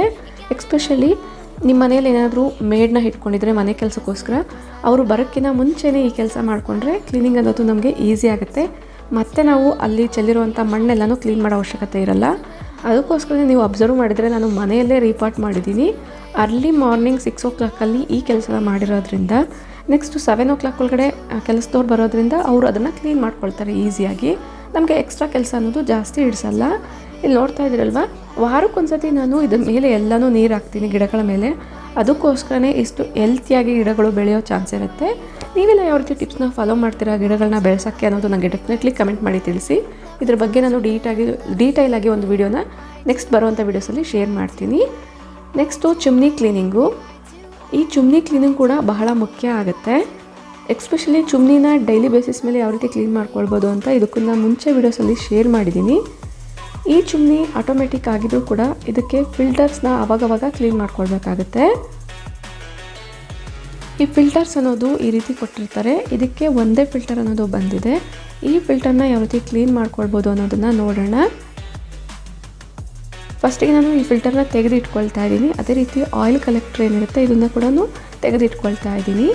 ನಾನು ವೀಕ್ಲಿ ಅಥವಾ ಡೈಲಿ ಕ್ಲೀನ್ ಮಾಡುವಂಥ ಕೆಲವೊಂದು ಟಿಪ್ಸಿಂದ ಈ ರೀತಿ ಚುಮ್ನಿ ಅನ್ನೋದು ತುಂಬಾ ಗ್ರೀಸ್ ಆಗ್ದಿರ, ಆಯಿಲಿ ಆಗ್ದಿರ ಮೀಡಿಯಮ್ ಆಗಿ ಆಗಿರುತ್ತೆ. ಆಲ್ಮೋಸ್ಟ್ 2 months ಒನ್ಸ್ ನಾನು ಇದನ್ನು ಕ್ಲೀನ್ ಮಾಡ್ಕೊಳ್ತೀನಿ. ನೀವು ಆಯಿಲ್ ಕಲೆಕ್ಟ್ನ ಅಬ್ಸರ್ವ್ ಮಾಡ್ತಾ ಇದ್ದೀರಲ್ವ, ಒಂಚೂರು ಕೂಡ ಆಯಿಲ್ ಕಲೆಕ್ಟ್ ಆಗಿಲ್ಲ. ಆಟೋಮೆಟಿಕ್ ಆಗಿರೋದ್ರಿಂದ ಡೈಲಿ ಒನ್ಸು ಆಟೋಮೆಟಿಕ್ ಅನ್ನೋ ಆಪ್ಷನ್ನ ಸೆಟ್ ಮಾಡಿದ್ರೆ ಒಳಗಡೆ ಡ್ರಮ್ ಎಲ್ಲನೂ ಆಟೋಮೆಟಿಕ್ಕಾಗಿ ಕ್ಲೀನ್ ಆಗುತ್ತೆ. ಈಗ ಇದರೊಳಗಡೆ ನೋಡ್ತಾ ಇರೋವಂಥ ಜಿಡ್ನ, ಕೊಳೆನ ಯಾವ ರೀತಿ ಈಸಿಯಾಗಿ ಕ್ಲೀನ್ ಮಾಡ್ಬೋದು ಅಂತ ನೀವು ನೋಡ್ಬೋದು. ಇದಕ್ಕೂ ಮುಂಚೆ ಒಂದು ವಿಡಿಯೋದಲ್ಲಿ ಶೇರ್ ಮಾಡಿದ್ದೀನಿ ನಾನು ಕಾಸ್ಟಿಕ್ ಸೋಡಾನ ಯೂಸ್ ಮಾಡಿ ಚುಮ್ನಿನ ಕ್ಲೀನ್ ಮಾಡ್ತೀನಿ ಅನ್ನೋದನ್ನು. ಈ ಕಾಸ್ಟಿಕ್ ಸೋಡಾನ ಯೂಸ್ ಮಾಡಬೇಕಾದ್ರೆ ಗ್ಲೌಸ್ನ ಕಂಪಲ್ಸರಿಯಾಗಿ ಹಾಕ್ಕೊಳ್ಬೋದು. ಇದರಲ್ಲೂ ಕೂಡ ತುಂಬ ವೆರೈಟಿ ಆಗಿರುವಂಥ ಕಾಸ್ಟಿಕ್ ಸೋಡಾಸ್ ನಮಗೆ ಸಿಗುತ್ತೆ. ನಾನು ಇದಕ್ಕಿಂತ ಮುಂಚೆ ಒಂದು ವಿಡಿಯೋದಲ್ಲಿ ಶೇರ್ ಮಾಡಿರೋಂಥ ಕಾಸ್ಟಿಕ್ ಸೋಡಾ ನಾನು ಅಮೆಝಾನಲ್ಲಿ ಬೈ ಮಾಡಿರೋದು. ಈಗ ಏನು ನೋಡ್ತಿದ್ದೀರಾ, ಇದು ಬಂದು ಲೋಕಲ್ ಪೇಂಟಿಂಗ್ ಶಾಪಲ್ಲಿ ನಾನು ಬೈ ಮಾಡಿರೋವಂಥದ್ದು. ಬಟ್ ನಾನು ಅಮೆಝಾನಲ್ಲಿ ಬೈ ಮಾಡಿರೋಂಥ ಕಾಸ್ಟಿಕ್ ಸೋಡಾ ತುಂಬಾ ಕ್ಲೀನಿಂಗ್ಗೆ ಈಸಿ ಆಗುತ್ತೆ. ಬಟ್ ಈಗೇನು ತೋರಿಸ್ತಾ ಇದ್ದೀನಿ, ಈ ಕಾಸ್ಟಿಕ್ ಸೋಡಾ ಕ್ಲೀನಿಂಗ್ಗೆ ಸ್ವಲ್ಪ ಎಕ್ಸ್ಟ್ರಾ ಟೈಮ್ ಅನ್ನೋದು ಹಿಡಿಸುತ್ತೆ. ಇದರಲ್ಲೂ ಕೂಡ different quality of caustic soda ನಿಮಗೆ ಸಿಗುತ್ತೆ. ನೀವು ಯಾವ ಕಾಸ್ಟಿಕ್ ಸೋಡಾನ ಯೂಸ್ ಮಾಡ್ತಾ ಇದ್ದೀರಾ ಅನ್ನೋದ್ರ ಮೇಲೆ ಡಿಪೆಂಡ್ ಆಗುತ್ತೆ. ನೀವು ಫಸ್ಟ್ ಟೈಮ್ ಏನಾದರೂ ಕಾಸ್ಟಿಕ್ ಸೋಡಾನ ಯೂಸ್ ಮಾಡ್ತಾ ಇದ್ದರೆ ನಿಮಗೆ ರಿಸಲ್ಟ್ ಸಿಕ್ಕಿಲ್ಲ ಅಂದರೆ ನೀವು ನೆಗೆಟಿವ್ ಆಗಿ ಏನೂ ಫೀಲ್ ಆಗೋ ಅವಶ್ಯಕತೆ ಇಲ್ಲ. ಅದರಲ್ಲೂ ಕೂಡ ತುಂಬ ಡಿಫ್ರೆಂಟಾಗಿ ಇರುವಂಥ ಕಾಸ್ಟಿಕ್ ಸೋಡಾ ನಿಮಗೆ ಸಿಗುತ್ತೆ. ಇದನ್ನು ಲಾಕ್ ಕೂಡ ಅಷ್ಟೇ ಇಮಿಡಿಯೇಟಾಗಿ ಮಾಡಿ ಇಟ್ಕೊಳ್ಬೇಕು. ಅದರ್ವೈಸ್ ಇದೇನಾದರೂ ಗಾಳಿಗೆ ಎಕ್ಸ್ಪೋಸ್ ಆದರೆ ನಾವು ಇಟ್ಟಿರೋವಂಥ ಬಾಟಲ್ ಇರ್ಬೋದು, ಕವರ್ ಇರ್ಬೋದು, ಅದೆಲ್ಲನೂ ತೂತು ಬೀಳೋ ಚಾನ್ಸ್ ಇರುತ್ತೆ. ಆದಷ್ಟು ನಾವು ಬೈ ಮಾಡಿದಾಗ ಏನು ಕವರ್ ಇರುತ್ತೆ ಅದೇ ಕವರಲ್ಲೇ ರ್ಯಾಪ್ ಮಾಡಿ ಇಟ್ಟರೆ ಬೆಟರು. ಈಗ ನಾನು ಚುಮ್ನಿ ಫಿಲ್ಟರ್ಸ್ನ ಬಿಸಿ ನೀರಲ್ಲಿ ಕಾಸ್ಟಿಕ್ ಸೋಡಾನ ಹಾಕಿ ನೆನೆ ಹಾಕಿಬಿಟ್ಟಿದ್ದೀನಿ. ಚುಮ್ನಿ ಸುತ್ತಮುತ್ತ ಒಳಗಡೆ ಎಲ್ಲನೂ ಕೂಡ ಒಂದು ಸ್ಕ್ರಬ್ಬರ್ ಮತ್ತು ಒಂದು ವಿಮ್ ಲಿಕ್ವಿಡ್ನ ಸಹಾಯದಿಂದ ನೀಟಾಗಿ ಸ್ಕ್ರಬ್ ಮಾಡ್ಕೊಳ್ತಾ ಇದ್ದೀನಿ. ಈ ಸ್ಕ್ರಬ್ಬರ್ಸು ಅಷ್ಟೇ ನಾವು ಪಾತ್ರೆ ತೊಳೆಯೋಕ್ಕಿರ್ಬೋದು ಅಥವಾ ಕ್ಲೀನಿಂಗ್ ಇರ್ಬೋದು, ಆದಷ್ಟು ಸ್ಟಾರ್ಚ್ ಬೈಟ್ ಏನು ಬರುತ್ತೆ ಈ ಕಂಪ್ನಿ ಅಂಥದ್ದು ಯೂಸ್ ಮಾಡಿದ್ರೆ ನಮಗೆ ಕ್ಲೀನಿಂಗ್ ಈಸಿ ಆಗುತ್ತೆ. ಆ ಸ್ಕ್ರಬ್ಬರು ಕೂಡ ಅಷ್ಟೇ ಅಗಲ ಇರ್ಬೋದು, ತೆಳ್ಳಗಿರೋಂಥ ತಿನ್ ಇರ್ಬೋದು, ಅದು ಕೂಡ ತುಂಬಾ ಮ್ಯಾಟರ್ ಆಗುತ್ತೆ ನಾವು ಕ್ಲೀನಿಂಗ್ ಯೂಸ್ ಮಾಡೋಂಥ ಸ್ಕ್ರಬ್ಬರು. ಕೆಲವೊಂದು ಸ್ಕ್ರಬ್ಬರ್ಸು ತುಂಬ ತಿಕ್ಕಾಗಿರುತ್ತೆ. ನಾವು ಅಂದ್ಕೊಳ್ತೀವಿ ತುಂಬ ತಿಕ್ಕಾಗಿದೆ, ಇದು ಕ್ವಾಲಿಟಿ ಚೆನ್ನಾಗಿದೆ ಅಂತ. ಬಟ್ ಕ್ಲೀನಿಂಗ್ ಮಾಡಬೇಕಾದ್ರೆ ನಮಗೆ ಕೈಗೆ ಅಷ್ಟೊಂದು ಕಂಫರ್ಟಬಲ್ ಆಗಿ ಕ್ಲೀನ್ ಮಾಡೋಕ್ಕೆ ಆಗಲ್ಲ ಸ್ಕ್ರಬ್ಬರ್ ಸಹಾಯದಿಂದ ಸ್ಕ್ರಬ್ಬಿಂಗ್ ಎಲ್ಲ ಮಾಡಬೇಕಾದ್ರೆ. ಸ್ಟಾರ್ಚ್ ಬೈಟ್ ಸ್ಕ್ರಬ್ಬರ್ಸ್ ಏನಿದೆ ಇದು ತುಂಬ ಅಗಲನೂ ಇರುತ್ತೆ, ತೆಳ್ಳಗೂ ಕೂಡ ಇರುತ್ತೆ. ಸೊ ನಾವು ಕ್ಲೀನಿಂಗ್ ಮಾಡಬೇಕಾದ್ರೆ ನಮಗೆ ಕೈಗೆ ಹೋಲ್ಡ್ ಮಾಡಿದಾಗ ಕಂಫರ್ಟಬಲ್ ಆಗಿ ಹೋಲ್ಡ್ ಆಗುತ್ತೆ. ಪಾತ್ರೆಗಳು ಕೂಡ ನಾವು ಈಸಿಯಾಗಿ ಕ್ಲೀನ್ ಮಾಡ್ಬೋದು. ಇದೇ ರೀತಿಯೇ ನಾನು ಚುಮ್ನಿ ಕೂಡ ಕ್ಲೀನ್ ಮಾಡ್ಕೊಳ್ತಾ ಇದ್ದೀನಿ. ಸ್ಕ್ರಬ್ಬರ್ ಬಗ್ಗೆ ನಿಮಗೆ ಕೆಲವೊಂದು ಡೌಟ್ಸ್ ಅನ್ನೋದು ಕ್ಲಿಯರ್ ಆಗುತ್ತೆ ಅಥವಾ ಕೆಲವೊಂದು ಟಿಪ್ಸ್ ಅನ್ನೋದು ನಿಮ್ಗೆ ಗೊತ್ತಾಗುತ್ತೆ ಅನ್ನೋದ್ರಿಂದ ಶೇರ್ ಮಾಡಿದ್ದೀನಿ. ಈಗ ಒಂದು ವೆಟ್ ಕ್ಲಾತ್ನ ತೊಗೊಂಡಿದ್ದೀನಿ. ಕಾಟನ್ ವೆಟ್ ಕ್ಲಾತ್ನ ತೊಗೊಂಡು ನೀಟಾಗಿ ವೈಪ್ ಮಾಡ್ಕೊಳ್ತಾ ಇದ್ದೀನಿ. ನಾವು ಚುಮ್ನಿನ ಕ್ಲೀನ್ ಮಾಡೋ ಪ್ರತಿ ಸಾರಿನೂ ಕೂಡ ಸ್ಟವ್ನ ಕೂಡ ಡೀಪ್ ಕ್ಲೀನ್ ಮಾಡ್ಕೊಳ್ಬೇಕಾಗುತ್ತೆ. ಸ್ಟವ್ನೆಲ್ಲ ಯಾವ ರೀತಿ ಡೀಪ್ ಕ್ಲೀನ್ ಮಾಡ್ತೀನಿ ಅಂತ ಇದಕ್ಕೂ ಮುಂಚೆ ವೀಡಿಯೋಸಲ್ಲಿ ಶೇರ್ ಮಾಡಿದ್ದೀನಿ. ಸ್ಟವ್ ಮೇಲೆ ಅಡುಗೆ ಮಾಡಬೇಕಾದ್ರೆ ಯಾವ ರೀತಿ ಟಿಪ್ಸ್ನ ಫಾಲೋ ಮಾಡ್ಬೋದು, ಸ್ಟವ್ ಗಲೀಜಾಗ್ದಿರಾ ಅನ್ನೋದನ್ನು ಕೂಡ ಶೇರ್ ಮಾಡಿದ್ದೀನಿ. ಅದೇ ರೀತಿಯೇ ಸ್ಟವ್ ಕೆಳಗಡೆ ಏರಿಯಾ ಏನಿರುತ್ತೆ ಈ ಏರಿಯಾದಲ್ಲೇ ತುಂಬ ಜಿಡ್ಡು ಅನ್ನೋದು ಕೂತ್ಕೊಳ್ಳೋದು. ಅಡುಗೆ ಮಾಡಬೇಕಾದ್ರೆ ನಮ್ಗೆ ಗೊತ್ತಿಲ್ಲದಿರೇ ಸ್ಟವ್ ಬ್ಯಾಕ್ ಸೈಡೆಲ್ಲ ಸಿಡಿತಾ ಇರುತ್ತೆ. ಇದನ್ನು ಕಂಪಲ್ಸರಿ ಕ್ಲೀನ್ ಮಾಡ್ಕೊಳ್ಬೇಕಾಗುತ್ತೆ. ಆದಷ್ಟು ಕೌಂಟರ್ ಟಾಪ್ ಶೈನಿಯಾಗಿ ಇರಬೇಕು ಅನ್ನೋದಾದರೆ ಈ ಟಿಪ್ನ ನೀವು ಫಾಲೋ ಮಾಡಿ. ಸ್ಟವ್ ಹಿಂದೆ ಇರ್ಬೋದು, ಸ್ಟವ್ ಕೆಳಗಡೆ ಇರ್ಬೋದು, ಜಿಡ್ಡನ್ನ ಅವಾಯ್ಡ್ ಮಾಡಿದ್ರೆ ನಿಮಗೆ ಕೌಂಟರ್ ಟಾಪ್ ಅನ್ನೋದು ತುಂಬ ಶೈನಿಯಾಗಿ ಇರುತ್ತೆ. ನೀವು ಅಬ್ಸರ್ವ್ ಮಾಡ್ತಾ ಇರ್ಬೋದು ತುಂಬ ಬ್ರೈಟಾಗಿ ಶೈನಿಯಾಗಿದೆ. ಈ ಏರಿಯಾದಲ್ಲಿ ಸ್ಟವ್ನ ಇಡ್ತೀವಿ ಅನ್ನೋದೇ ಗೊತ್ತಾಗಲ್ಲ, ಅಷ್ಟು ಶೈನಿಯಾಗಿರುತ್ತೆ. ನೀವು ಈ ರೀತಿ ಡೀಪ್ ಕ್ಲೀನಿಂಗ್ ಅನ್ನೋದು ಹಬ್ಬಗಳ ಟೈಮಲ್ಲೇ ಅಲ್ಲ, ರೆಗ್ಯುಲರಾಗಿ ಕೂಡ ಫಾಲೋ ಮಾಡಿದ್ರೆ ತುಂಬ ಈಸಿ ಅನ್ನೋದು ಕ್ಲೀನಿಂಗ್ ಆಗುತ್ತೆ ನಿಮಗೆ. ಹಬ್ಬಗಳ ಟೈಮಲ್ಲೆಲ್ಲ ತುಂಬಾ ಟಯರ್ಡ್ ಆಗ್ತಾ ಇರ್ತಾರೆ ತುಂಬ ಜನ, ಕ್ಲೀನಿಂಗ್ ಅನ್ನೋದು ಜಾಸ್ತಿ ಆಗಿ. ಆ ರೀತಿ ಆಗಬಾರ್ದು ಅಂದರೆ ಕ್ಲೀನಿಂಗ್ ರೊಟೀನ್ ಅನ್ನೋದು ನೀವು ಫಿಕ್ಸ್ ಮಾಡ್ಕೊಳ್ಬೇಕಾಗುತ್ತೆ. ನಾನು ಯಾವ ರೀತಿ ವೀಕ್ಲಿ, ಡೈಲಿ, ಮಂತ್ಲಿ ಕ್ಲೀನಿಂಗ್ ರೊಟೀನ್ನ ಮಾಡ್ಕೊಳ್ತೀನಿ ಅನ್ನೋದು ಕೂಡ ಇದಕ್ಕೂ ಮುಂಚೆ ವೀಡಿಯೋಸಲ್ಲಿ ನೀವು ನೋಡ್ಬೋದು. ಕ್ಲೀನಿಂಗ್ ವೀಡಿಯೋಸ್ ಅನ್ನೋ ಪ್ಲೇ ಲಿಸ್ಟಲ್ಲಿ ನಿಮಗೆ ಅದೆಲ್ಲ ಡೀಟೇಲಾಗಿ ಸಿಗುತ್ತೆ. ಕಮಿಂಗ್ ಟು ದ ಪಾಯಿಂಟ್, ನಿಮ್ಮ ಹತ್ರ ಏನಾದರೂ ಕಾಸ್ಟಿಕ್ ಸೋಡಾ ಇಲ್ಲ ಅಂದರೆ ನಿಮ್ಮ ಹತ್ರ ಇರುವಂತಹ ಡಿಟರ್ಜೆಂಟ್ ಪೌಡರ್, ಸೋಪಿನ ಪುಡಿ ಏನಿರುತ್ತೆ ಅದನ್ನು ಹಾಕಿ ಕೂಡ ನೀವು ಫಿಲ್ಟರ್ಸ್ನ ಕ್ಲೀನ್ ಮಾಡ್ಬೋದು. ಬಟ್ ಎಕ್ಸ್ಟ್ರಾ ಟೈಮ್ ಅನ್ನೋದು ಹಿಡಿಸುತ್ತೆ. ಈ ರೀತಿ ಸರ್ಫ್ನ ಹಾಕಿಬಿಟ್ಟು ಕ್ಲೀನ್ ಮಾಡ್ಕೊಳ್ಬೇಕಾದ್ರೆ ಒಳಗಡೆ ಈ ರೀತಿ ಬ್ರಷ್ ಸಹಾಯದಿಂದ ನೀವು ಕ್ಲೀನ್ ಮಾಡ್ಕೊಳ್ಳಬೇಕಾಗುತ್ತೆ. ಈ ಫಿಲ್ಟರ್ಸ್ ಒಳಗಡೆ ಯಾವುದೇ ರೀತಿ ಸಣ್ಣದಾಗಿರುವಂಥ ಬ್ರಷ್ ಕೂಡ ಹೋಗಲ್ಲ. ಸೊ ಇಲ್ಲಿ ನೀವು ಅಬ್ಸರ್ವ್ ಮಾಡ್ತಾ ಇರ್ಬೋದು, ನಾನು ಸ್ಟ್ರಾ ಕ್ಲೀನರ್ನ ಯೂಸ್ ಮಾಡಿದ್ದೀನಿ. ಈ ಕ್ಲೀನರ್ನ ಯೂಸ್ ಮಾಡಿ ನೀಟಾಗಿ ಒಳಗಡೆ ಇರುವಂತಹ ಜಿಡ್ನೆಲ್ಲನೂ ಕ್ಲೀನಾಗಿ ತಕ್ಕೊಳ್ಬೋದು. ಫಸ್ಟಿಗೆ ಡಿಟರ್ಜೆಂಟ್ ಪೌಡರ್ ಅಥವಾ ಕಾಸ್ಟಿಂಗ್ ಸೋಡಾನ ಹಾಕಿಬಿಟ್ಟು ಒಂದು 5 to 10 minutes ನೆನೆಯೋಕ್ಕೆ ಬಿಡಬೇಕಾಗುತ್ತೆ ಬಿಸಿ ನೀರಲ್ಲಿ. ಅದಾದಮೇಲೆ ನೀವು ಬ್ರಷ್ನ ಅಥವಾ ಈ ರೀತಿ ಸ್ಟ್ರಾ ಕ್ಲೀನರ್ ಸಹಾಯದಿಂದ ನೀಟಾಗಿ ಕ್ಲೀನ್ ಮಾಡಿಕೊಂಡು ಒಂದೆರಡು ಡ್ರಾಪಷ್ಟು ವಿಮ್ ಲಿಕ್ವಿಡ್ನ ಹಾಕ್ಕೊಂಡು ಜಸ್ಟ್ ನಾರ್ಮಲಾಗಿ ವಾಶ್ ಮಾಡಿದ್ರೆ ಸಾಕು. ನೀಟಾಗಿ ಶೈನಿ ಆಗಿರುವಂಥ ಫಿಲ್ಟರ್ ನಿಮ್ದಾಗುತ್ತೆ. ಒಂದ್ಸರಿ ನೀವು ಕೂಡ ಅಬ್ಸರ್ವ್ ಮಾಡ್ಬೋದು ಕ್ಲೀನಿಂಗ್ ಆದಮೇಲೆ ಯಾವ ರೀತಿ ಶೈನಿಯಾಗಿ ಬ್ರೈಟಾಗಿ ಕಾಣಿಸ್ತಿದೆ ಅಂತ. ಚಿಮ್ನಿ ಯೂಸ್ ಮಾಡುವಂತಹ ಪ್ರತಿ ಕಿಚನ್ಗೂ ಕೂಡ ಯೂಸ್ಫುಲ್ ಆಗುವಂತಹ ಟಿಪ್ಸ್ ಇದು. ಒಂದು ವೇಳೆ ನೀವೇನಾದ್ರು ಚಿಮ್ನಿನ ಯೂಸ್ ಮಾಡ್ತಾ ಇದ್ರೆ, ಯಾವ ಚಿಮ್ನಿನ ಯೂಸ್ ಮಾಡ್ತಾ ಇದ್ರೆ ಅದನ್ನು ಯಾವ ರೀತಿ ಕ್ಲೀನ್ ಮಾಡ್ಕೊಳ್ತೀರಾ ಅನ್ನೋದು ನನಗೆ ಕಮೆಂಟ್ ಮಾಡಿ ತಿಳಿಸಿ. ಈಗ ಎಲ್ಲನೂ ವಾಶ್ ಮಾಡಿ ಡ್ರೈ ಮಾಡಿ ಇಟ್ಕೊಂಡಿದ್ದೀನಿ. ಆಯಿಲ್ ಕಲೆಕ್ಟ್ ಆಗುವಂತಹ ಟ್ರೇ ಇರ್ಬೋದು, ಅದೇ ರೀತಿ ಸ್ಕ್ರೂಸ್ ಎಲ್ಲ ಕೂಡ ನಾನು ಸೇಮ್ ವಾಟರಲ್ಲೇ ಕ್ಲೀನ್ ಮಾಡಿ ಇಟ್ಕೊಳ್ತೀನಿ. ಈಗ ಯಥಾ ಪ್ರಕಾರ ನೀಟಾಗಿ ಫಿಕ್ಸ್ ಮಾಡ್ಕೊಳ್ತಾ ಇದ್ದೀನಿ. ಯಾವುದೇ ಕ್ಲೀನಿಂಗ್ ಮಾಡಿದ್ಮೇಲೆ ಒಂದು ಫ್ರೆಶ್ ಲುಕ್ ಅಥವಾ ಒಂದು ಬ್ರೈಟ್ ಲುಕ್ಕು, ಒಂದು ಪಾಸಿಟಿವ್ ಎನರ್ಜಿ ಅನ್ನೋದು ನಮಗೂ ಕೂಡ ಸ್ಪ್ರೆಡ್ ಆಗುತ್ತೆ. ಎಸ್ಪೆಷಲಿ ಈ ರೀತಿ ಹಬ್ಬಗಳು ಬಂದಾಗ ಮಾಡುವಂತಹ ಡೀಪ್ ಕ್ಲೀನ್ ಮಾಡಬೇಕಾದ್ರೆ ಎಷ್ಟು ಸ್ಟ್ರೆಸ್ ಆಗಿರುತ್ತೋ ಕ್ಲೀನಿಂಗ್ ಎಲ್ಲ ಆದಮೇಲೆ ಅಷ್ಟೇ ರಿಲೀಫ್ ಅನ್ನೋದು ಸಿಗುತ್ತೆ. ಈಗ ಕ್ಲೀನ್ ಎಲ್ಲ ಆದಮೇಲೆ ಚಿಮ್ನಿ ನೋಡಿ ಎಷ್ಟು ಬ್ರೈಟಾಗಿ ಕಾಣಿಸ್ತಾ ಇದೆ ಅಂತ. ನೀವು ಕೂಡ ಡೆಫಿನೆಟ್ಲಿ ಈ ಟಿಪ್ಸ್ನ ಫಾಲೋ ಮಾಡಿ ಒಂದ್ಸರಿ ಟ್ರೈ ಮಾಡಿ. ಕ್ಲೀನಿಂಗ್ ಆದಮೇಲೆ ಯಾವ ರೀತಿ ಫ್ರೆಶ್ ಆಗಿದೆ ಅನ್ನೋದು ಕೂಡ ನಮಗೆ ಕಮೆಂಟ್ ಮಾಡಿ ತಿಳಿಸ್ಬೋದು. ನೆಕ್ಸ್ಟ್ ಕ್ಲೀನಿಂಗ್ಗೆ ಬರೋದಾದರೆ ನೆಕ್ಸ್ಟ್ ಬಂದು fridge cleaning. This is the last but not least. ಇದನ್ನು ಕೂಡ ನಾವು ಈಸಿಯಾಗಿ ಕ್ಲೀನ್ ಮಾಡ್ಕೊಳ್ಬೋದು. ಎಕ್ಸ್ಪೆಷಲಿ ಫ್ರಿಡ್ಜ್ನ ಯಾವುದೇ ಸರಿ ನಾವು ಕ್ಲೀನ್ ಮಾಡಬೇಕಾದ್ರೂ ಕೂಡ ಆದಷ್ಟು ಅದರಲ್ಲಿರುವಂಥ ತರಕಾರಿಗಳೆಲ್ಲ ಖಾಲಿ ಆದಾಗಲೇ ನಾವು ಕ್ಲೀನ್ ಮಾಡಿಕೊಂಡ್ರೆ ಕ್ಲೀನಿಂಗ್ ಈಸಿ ಆಗುತ್ತೆ, ಕೆಲಸ ಕಡಿಮೆ ಆಗುತ್ತೆ. ನಾನು ತೋರಿಸಿರುವಂಥ ಕೆಲವೊಂದು DIYಸ್ನ ನೀವು ಟ್ರೈ ಮಾಡೋದ್ರಿಂದ ನಿಮಗೆ ಮನಿ ಕೂಡ ಸೇವ್ ಆಗ್ಬೋದು. ಹೊರಗಡೆ ಸಿಗುವಂತಹ ಕೆಮಿಕಲ್ ಬೇಸ್ಡ್ ಕ್ಲೀನಿಂಗ್ ಲಿಕ್ವಿಡ್ಸ್ನ ಯೂಸ್ ಮಾಡೋದ್ರಿಂದ ತುಂಬ ಹಾರ್ಮ್ ಕೂಡ ಆಗುತ್ತೆ. ಫಸ್ಟಿಗೆ ನಾನು ಒಂದು ಕಂಟೈನರಲ್ಲಿ ವಾಟರ್ ತೊಗೊಂಡಿದ್ದೀನಿ. ಇದಕ್ಕೆ ಬೇಕಿಂಗ್ ಸೋಡಾನ ಹಾಕ್ಕೊಂಡು ಸ್ವಲ್ಪ ವಿಮ್ ಲಿಕ್ವಿಡ್ನ ಹಾಕ್ಕೊಳ್ತಾ ಇದ್ದೀನಿ. ಫ್ರಿಡ್ಜ್ನ ಕ್ಲೀನ್ ಮಾಡೋಕ್ಕೆ ದ ಬೆಸ್ಟ್ DIY ಸೊಲ್ಯೂಷನ್ ಅಂತಲೇ ಹೇಳ್ಬೋದು. ಈಗ ಒಂದು ಮೈಕ್ರೋಫೈಬರ್ ಕ್ಲಾತ್ನ ತೊಗೊಂಡು ಡಿಪ್ ಮಾಡ್ಕೊಳ್ತಾ ಇದ್ದೀನಿ ರೆಡಿ ಮಾಡ್ಕೊಂಡಿರುವಂತಹ ಒಂದು ಲಿಕ್ವಿಡಲ್ಲಿ. ಫ್ರಿಡ್ಜ್ನ ಎಕ್ಸ್ಪೆಷಲಿ ಕ್ಲೀನ್ ಮಾಡಬೇಕಾದ್ರೆ ನಾವು ತರಕಾರಿ ಖಾಲಿ ಆದಾಗ ಏನು ಕ್ಲೀನ್ ಮಾಡ್ತೀವಿ, ಪ್ರತಿ ಸರಿ ಕೂಡ ಮೇಲಿಂದ ಕೆಳಗಡೆವರೆಗೂ ಕ್ಲೀನ್ ಮಾಡಿಕೊಂಡ್ರೆ ಫ್ರಿಡ್ಜ್ ಸದಾ ನೀಟ್ ಆ್ಯಂಡ್ ಕ್ಲೀನಾಗಿರುತ್ತೆ. ತರಕಾರಿ ನಾವು ವಾರಕ್ಕೊಂದ್ಸರಿ ತರೋದಾದರೆ ವಾರಕ್ಕೊಂದ್ಸರಿ ನಾವು ಈ ರೀತಿ ತರಕಾರಿ ಎಲ್ಲ ಮುಗಿದ ಮೇಲೆ ಜಸ್ಟ್ ನಾನೀಗ ಏನು ತೋರಿಸ್ದೆ ಈ ರೀತಿ ಲಿಕ್ವಿಡ್ನ ರೆಡಿ ಮಾಡಿಕೊಂಡು ಒಂದು ಕ್ಲಾತ್ನ ಅದರಲ್ಲಿ ಡಿಪ್ ಮಾಡಿಕೊಂಡು ಎಲ್ಲ ಕಡೆನೂ ಈ ರೀತಿ ವೈಪ್ ಮಾಡ್ಕೊಳ್ತಾ ಹೋದರೆ ಇರುವಂತಹ ಧೂಳು ಅಥವಾ ನಿಮಗೇನಾದರೂ ಸಣ್ಣ ಪುಟ್ಟ ಫುಡ್ ಪಾರ್ಟಿಕಲ್ಸ್ ಎಲ್ಲ ಬಿದ್ದಿದ್ದು ಕೂಡ ರಿಮೂವ್ ಆಗಿಬಿಡುತ್ತೆ. ನಾವು ಯೂಸ್ ಮಾಡಿರೋಂಥ ವೆನಿಗರಿಂದ ಎಷ್ಟೇ ಹಾರ್ಡಾಗಿರೋಂತಹ ಸ್ಮೆಲ್ ಕೂಡ ರಿಮೂವ್ ಆಗಿಬಿಟ್ಟಿರುತ್ತೆ. ಇದೇ ರೀತಿಯೇ ನಾನು ಎಲ್ಲ ಕಡೆ ರೀತಿ ಟ್ಯಾಪ್ ಮಾಡ್ಕೊಳ್ತಾ ವೈಪ್ ಮಾಡ್ಕೊಳ್ತಾ ಹೋಗ್ತೀನಿ. ಜಸ್ಟ್ ಈ ರೀತಿ ಕ್ಲೀನಿಂಗ್ ಟಿಪ್ಸ್ನ ಫಾಲೋ ಮಾಡ್ತಾ ಹೋದರೆ ನಮಗೆ ಡೀಪ್ ಕ್ಲೀನ್ ಅನ್ನೋದು ಅವಶ್ಯಕತೆನೇ ಇರಲ್ಲ. ತುಂಬ ಈಸಿಯಾಗಿ ಮನೆಯಲ್ಲಿರುವಂತಹ ಎಲೆಕ್ಟ್ರಿಕಲ್ ಗ್ಯಾಜೆಟ್ಸ್ ಇರ್ಬೋದು ಅಥವಾ ಯಾವುದೇ ಒಂದು ಪಾರ್ಟ್ ಆಫ್ ದ ಏರಿಯಾ ಇರ್ಬೋದು ಈಸಿಯಾಗಿ ಕ್ಲೀನ್ ಮಾಡ್ಕೊಳ್ಬೋದು. ಜಸ್ಟ್ ನಾವು ಈ ರೀತಿ ಸಣ್ಣ ಪುಟ್ಟ ಕ್ಲೀನಿಂಗ್ ಟಿಪ್ಸ್ನ ಫಾಲೋ ಮಾಡ್ತಾ ಹೋದರೆ. ಈಗ ನಾನು ಕೆಳಗಡೆ ಫ್ರಿಡ್ಜ್ ಪಾರ್ಟ್ಗೆ ಬಂದಿದ್ದೀನಿ. ಇಲ್ಲೂ ಕೂಡ ಅದೇ ರೀತಿಯೇ ನೀಟಾಗಿ ಕ್ಲೀನ್ ಮಾಡ್ಕೊಳ್ತಾ ಇದ್ದೀನಿ. ಎಲ್ಲದನ್ನು ಕೂಡ ತೆಗೆದು ಇಮ್ಮಿಡಿಯೇಟಾಗಿ ಟಾಪ್ ಆ್ಯಂಡ್ ಬಾಟಮ್ನ ಕೂಡ ಒರೆಸ್ಕೊಳ್ತಾ ಕ್ಲೀನ್ ಮಾಡ್ಕೊಳ್ತಾ ಹೋಗ್ತೀನಿ. ಈ ರೀತಿ ಮಾಡ್ಕೊಳ್ಳೋಕ್ಕೆ ಜಸ್ಟ್ ವಿತಿನ್ 5 ಮಿನಿಟ್ಸಲ್ಲೇ ನಾವು ಮಾಡ್ಕೊಳ್ಬೋದು.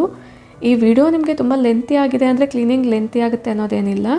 ವಿಡಿಯೋ ತೆಗಿಬೇಕಾದ್ರೆ ಅಷ್ಟು ಲೆಂತಿ ಆಗುತ್ತೆ. ಕ್ಲೀನಿಂಗ್ ಜಸ್ಟ್ 5 ಮಿನಿಟ್ಸಲ್ಲೇ ಆಗುತ್ತೆ. ನಾವು ಕ್ಯಾಮ್ರಾನ ಆ ಕಡೆ ಈ ಕಡೆ ಸೆಟ್ ಮಾಡೋದೇ ತುಂಬ ಲೇಟ್ ಆಗುತ್ತೆ. ನಾನು ಎಲ್ಲ ಕಡೆ ನೀಟಾಗಿ ಅದೇ ಕ್ಲಾತಿಂದನೇ ವೈಪ್ ಮಾಡ್ಕೊಳ್ತಾ ಮಧ್ಯದಲ್ಲಿ ಮಾತ್ರ ಒಂದೊಂದು ಸರಿ ವಾಟರ್ನ ಸ್ಕ್ವೀಸ್ ಮಾಡ್ಕೊಳ್ತಾ ವೈಪ್ ಮಾಡಿಕೊಂಡು ಕ್ಲೀನ್ ಮಾಡ್ಕೊಳ್ತಾ ಇದ್ದೀನಿ. ತರಕಾರಿ ಹಾಕುವಂಥ ಬಾಸ್ಕೆಟ್ ಪೂರ್ತಿಯಾಗಿ ಖಾಲಿ ಆಗಿದೆ. ಆದಷ್ಟು ತರಕಾರಿ ಎಲ್ಲ ಖಾಲಿ ಆಗೋವರೆಗೂ ವೆಯ್ಟ್ ಮಾಡ್ಕೊಳ್ಬೇಕಾಗತ್ತೆ. ಉಳಿದಿರುವಂಥ 1-2 ತರಕಾರಿಯಿಂದ ಕೂಡ ಡಿಫ್ರೆಂಟ್ ಆಗಿರುವಂಥ ರೆಸಿಪೀಸ್ನ ಕೂಡ ನಾವು ಟ್ರೈ ಮಾಡ್ಬೋದು. ಈ ರೀತಿ ಮಾಡೋದ್ರಿಂದ ನಮಗೆ ಮನಿ ಕೂಡ ಸೇವ್ ಆಗುತ್ತೆ. ಡೋರ್ ಪಾರ್ಟ್ ಏನಿರುತ್ತೆ ಇಲ್ಲೂ ಕೂಡ ನೀಟಾಗಿ ವೈಪ್ ಮಾಡ್ಕೊಳ್ತಾ ಇದ್ದೀನಿ. ನೀವು ಕರೆಕ್ಟಾಗಿ ಅಬ್ಸರ್ವ್ ಮಾಡಿದ್ರೆ ಅಲ್ಲಿ ಅಷ್ಟೊಂದು ಡಸ್ಟ್ ಇರ್ಬೋದು ಅಥವಾ ಏನಾದರೂ ಕೊಳೆ ಇರ್ಬೋದು, ಕಾಣಿಸ್ತಾ ಇಲ್ಲ. ನಿಮ್ಮ ಫ್ರಿಡ್ಜ್ ಕೂಡ ಬ್ರೈಟಾಗಿ ಶೈನಿಯಾಗಿ ಸದಾ ಇರಬೇಕು ಅಂದರೆ ಈ ರೀತಿ ವೀಕ್ಲಿ ಒಂದ್ಸಾದ್ರೂ ನೀವು ಕ್ಲೀನ್ ಅನ್ನೋದು ಮಾಡ್ಕೋಬೇಕಾಗುತ್ತೆ. ಪ್ರತಿ ಸರಿ ತರಕಾರಿ ತಂದಾಗ ನೀವು ಕ್ಲೀನ್ ಮಾಡಿಕೊಂಡ್ರೆ ಸಾಕಾಗುತ್ತೆ. ಜಸ್ಟ್ 5 ಮಿನಿಟ್ಸಲ್ಲಿ ಕ್ಲೀನ್ ಮಾಡ್ಕೊಳ್ಬೋದು.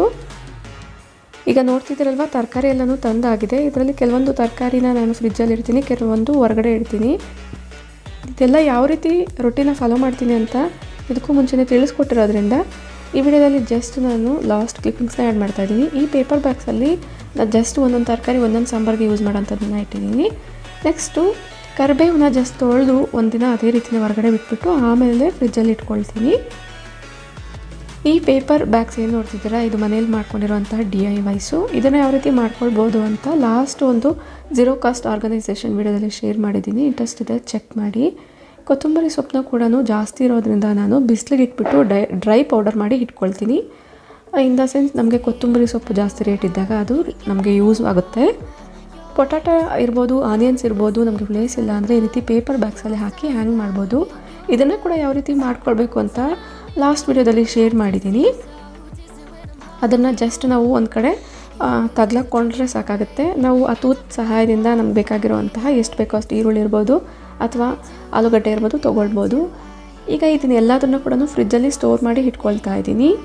ಆದಷ್ಟು ನೀವು ಇರೋವಂತಹ ಒಂದು ಐಟಮ್ಸ್ನ ರಿಯೂಸ್ ಮಾಡ್ಕೊಳ್ಳೋದ್ರಿಂದ ನಿಮಗೆ ಮನಿ ಕೂಡ ತುಂಬಾ ಸೇವ್ ಆಗುತ್ತೆ. ಈ ವಿಡಿಯೋನ ನಾನು ಇಲ್ಲಿಗೆ ಎಂಡ್ ಮಾಡ್ತಾ ಇದ್ದೀನಿ ಫ್ರೆಂಡ್ಸ್. ಈ ವಿಡಿಯೋನ ನಿಮ್ಗೆ ಇಷ್ಟ ಆಗಲಿ ಒಂದು ಲೈಕ್ ಮಾಡಿ, ನಿಮ್ಮ ಫ್ರೆಂಡ್ಸ್ ಆ್ಯಂಡ್ ಫ್ಯಾಮಿಲಿ ಜೊತೆ ಶೇರ್ ಮಾಡಿ, ನಿಮ್ಮ ಅನಿಸಿಕೆಗಳನ್ನ ನನಗೆ ಕಮೆಂಟಲ್ಲಿ ತಿಳಿಸಿ. ಇದೇ ರೀತಿಯಾಗಿರುವಂಥ ಇಂಟ್ರೆಸ್ಟಿಂಗ್ ಬ್ಲಾಗ್ಗೋಸ್ಕರ ಇನ್ನೂ ಸಬ್ಸ್ಕ್ರೈಬ್ ಮಾಡ್ಕೊಂಡಿಲ್ಲ ಅಂದರೆ ಕೂಡಲೇ ಸಬ್ಸ್ಕ್ರೈಬ್ ಮಾಡ್ಕೊಳ್ಳಿ. ಇನ್ನೊಂದು ಇಂಟ್ರೆಸ್ಟಿಂಗ್ ಮತ್ತು ನಿಮ್ಗೆ ಯೂಸ್ಫುಲ್ ಆಗುವಂಥ ವಿಡಿಯೋ ಜೊತೆಗೆ ಮತ್ತೆ ಸಿಗ್ತೀನಿ. ಅಲ್ಲಿವರೆಗೂ ಟೇಕ್ ಕೇರ್, ಬಾಯ್ ಬಾಯ್, ನಮಸ್ತೆ, ಥ್ಯಾಂಕ್ ಯು ಫಾರ್ ವಾಚಿಂಗ್.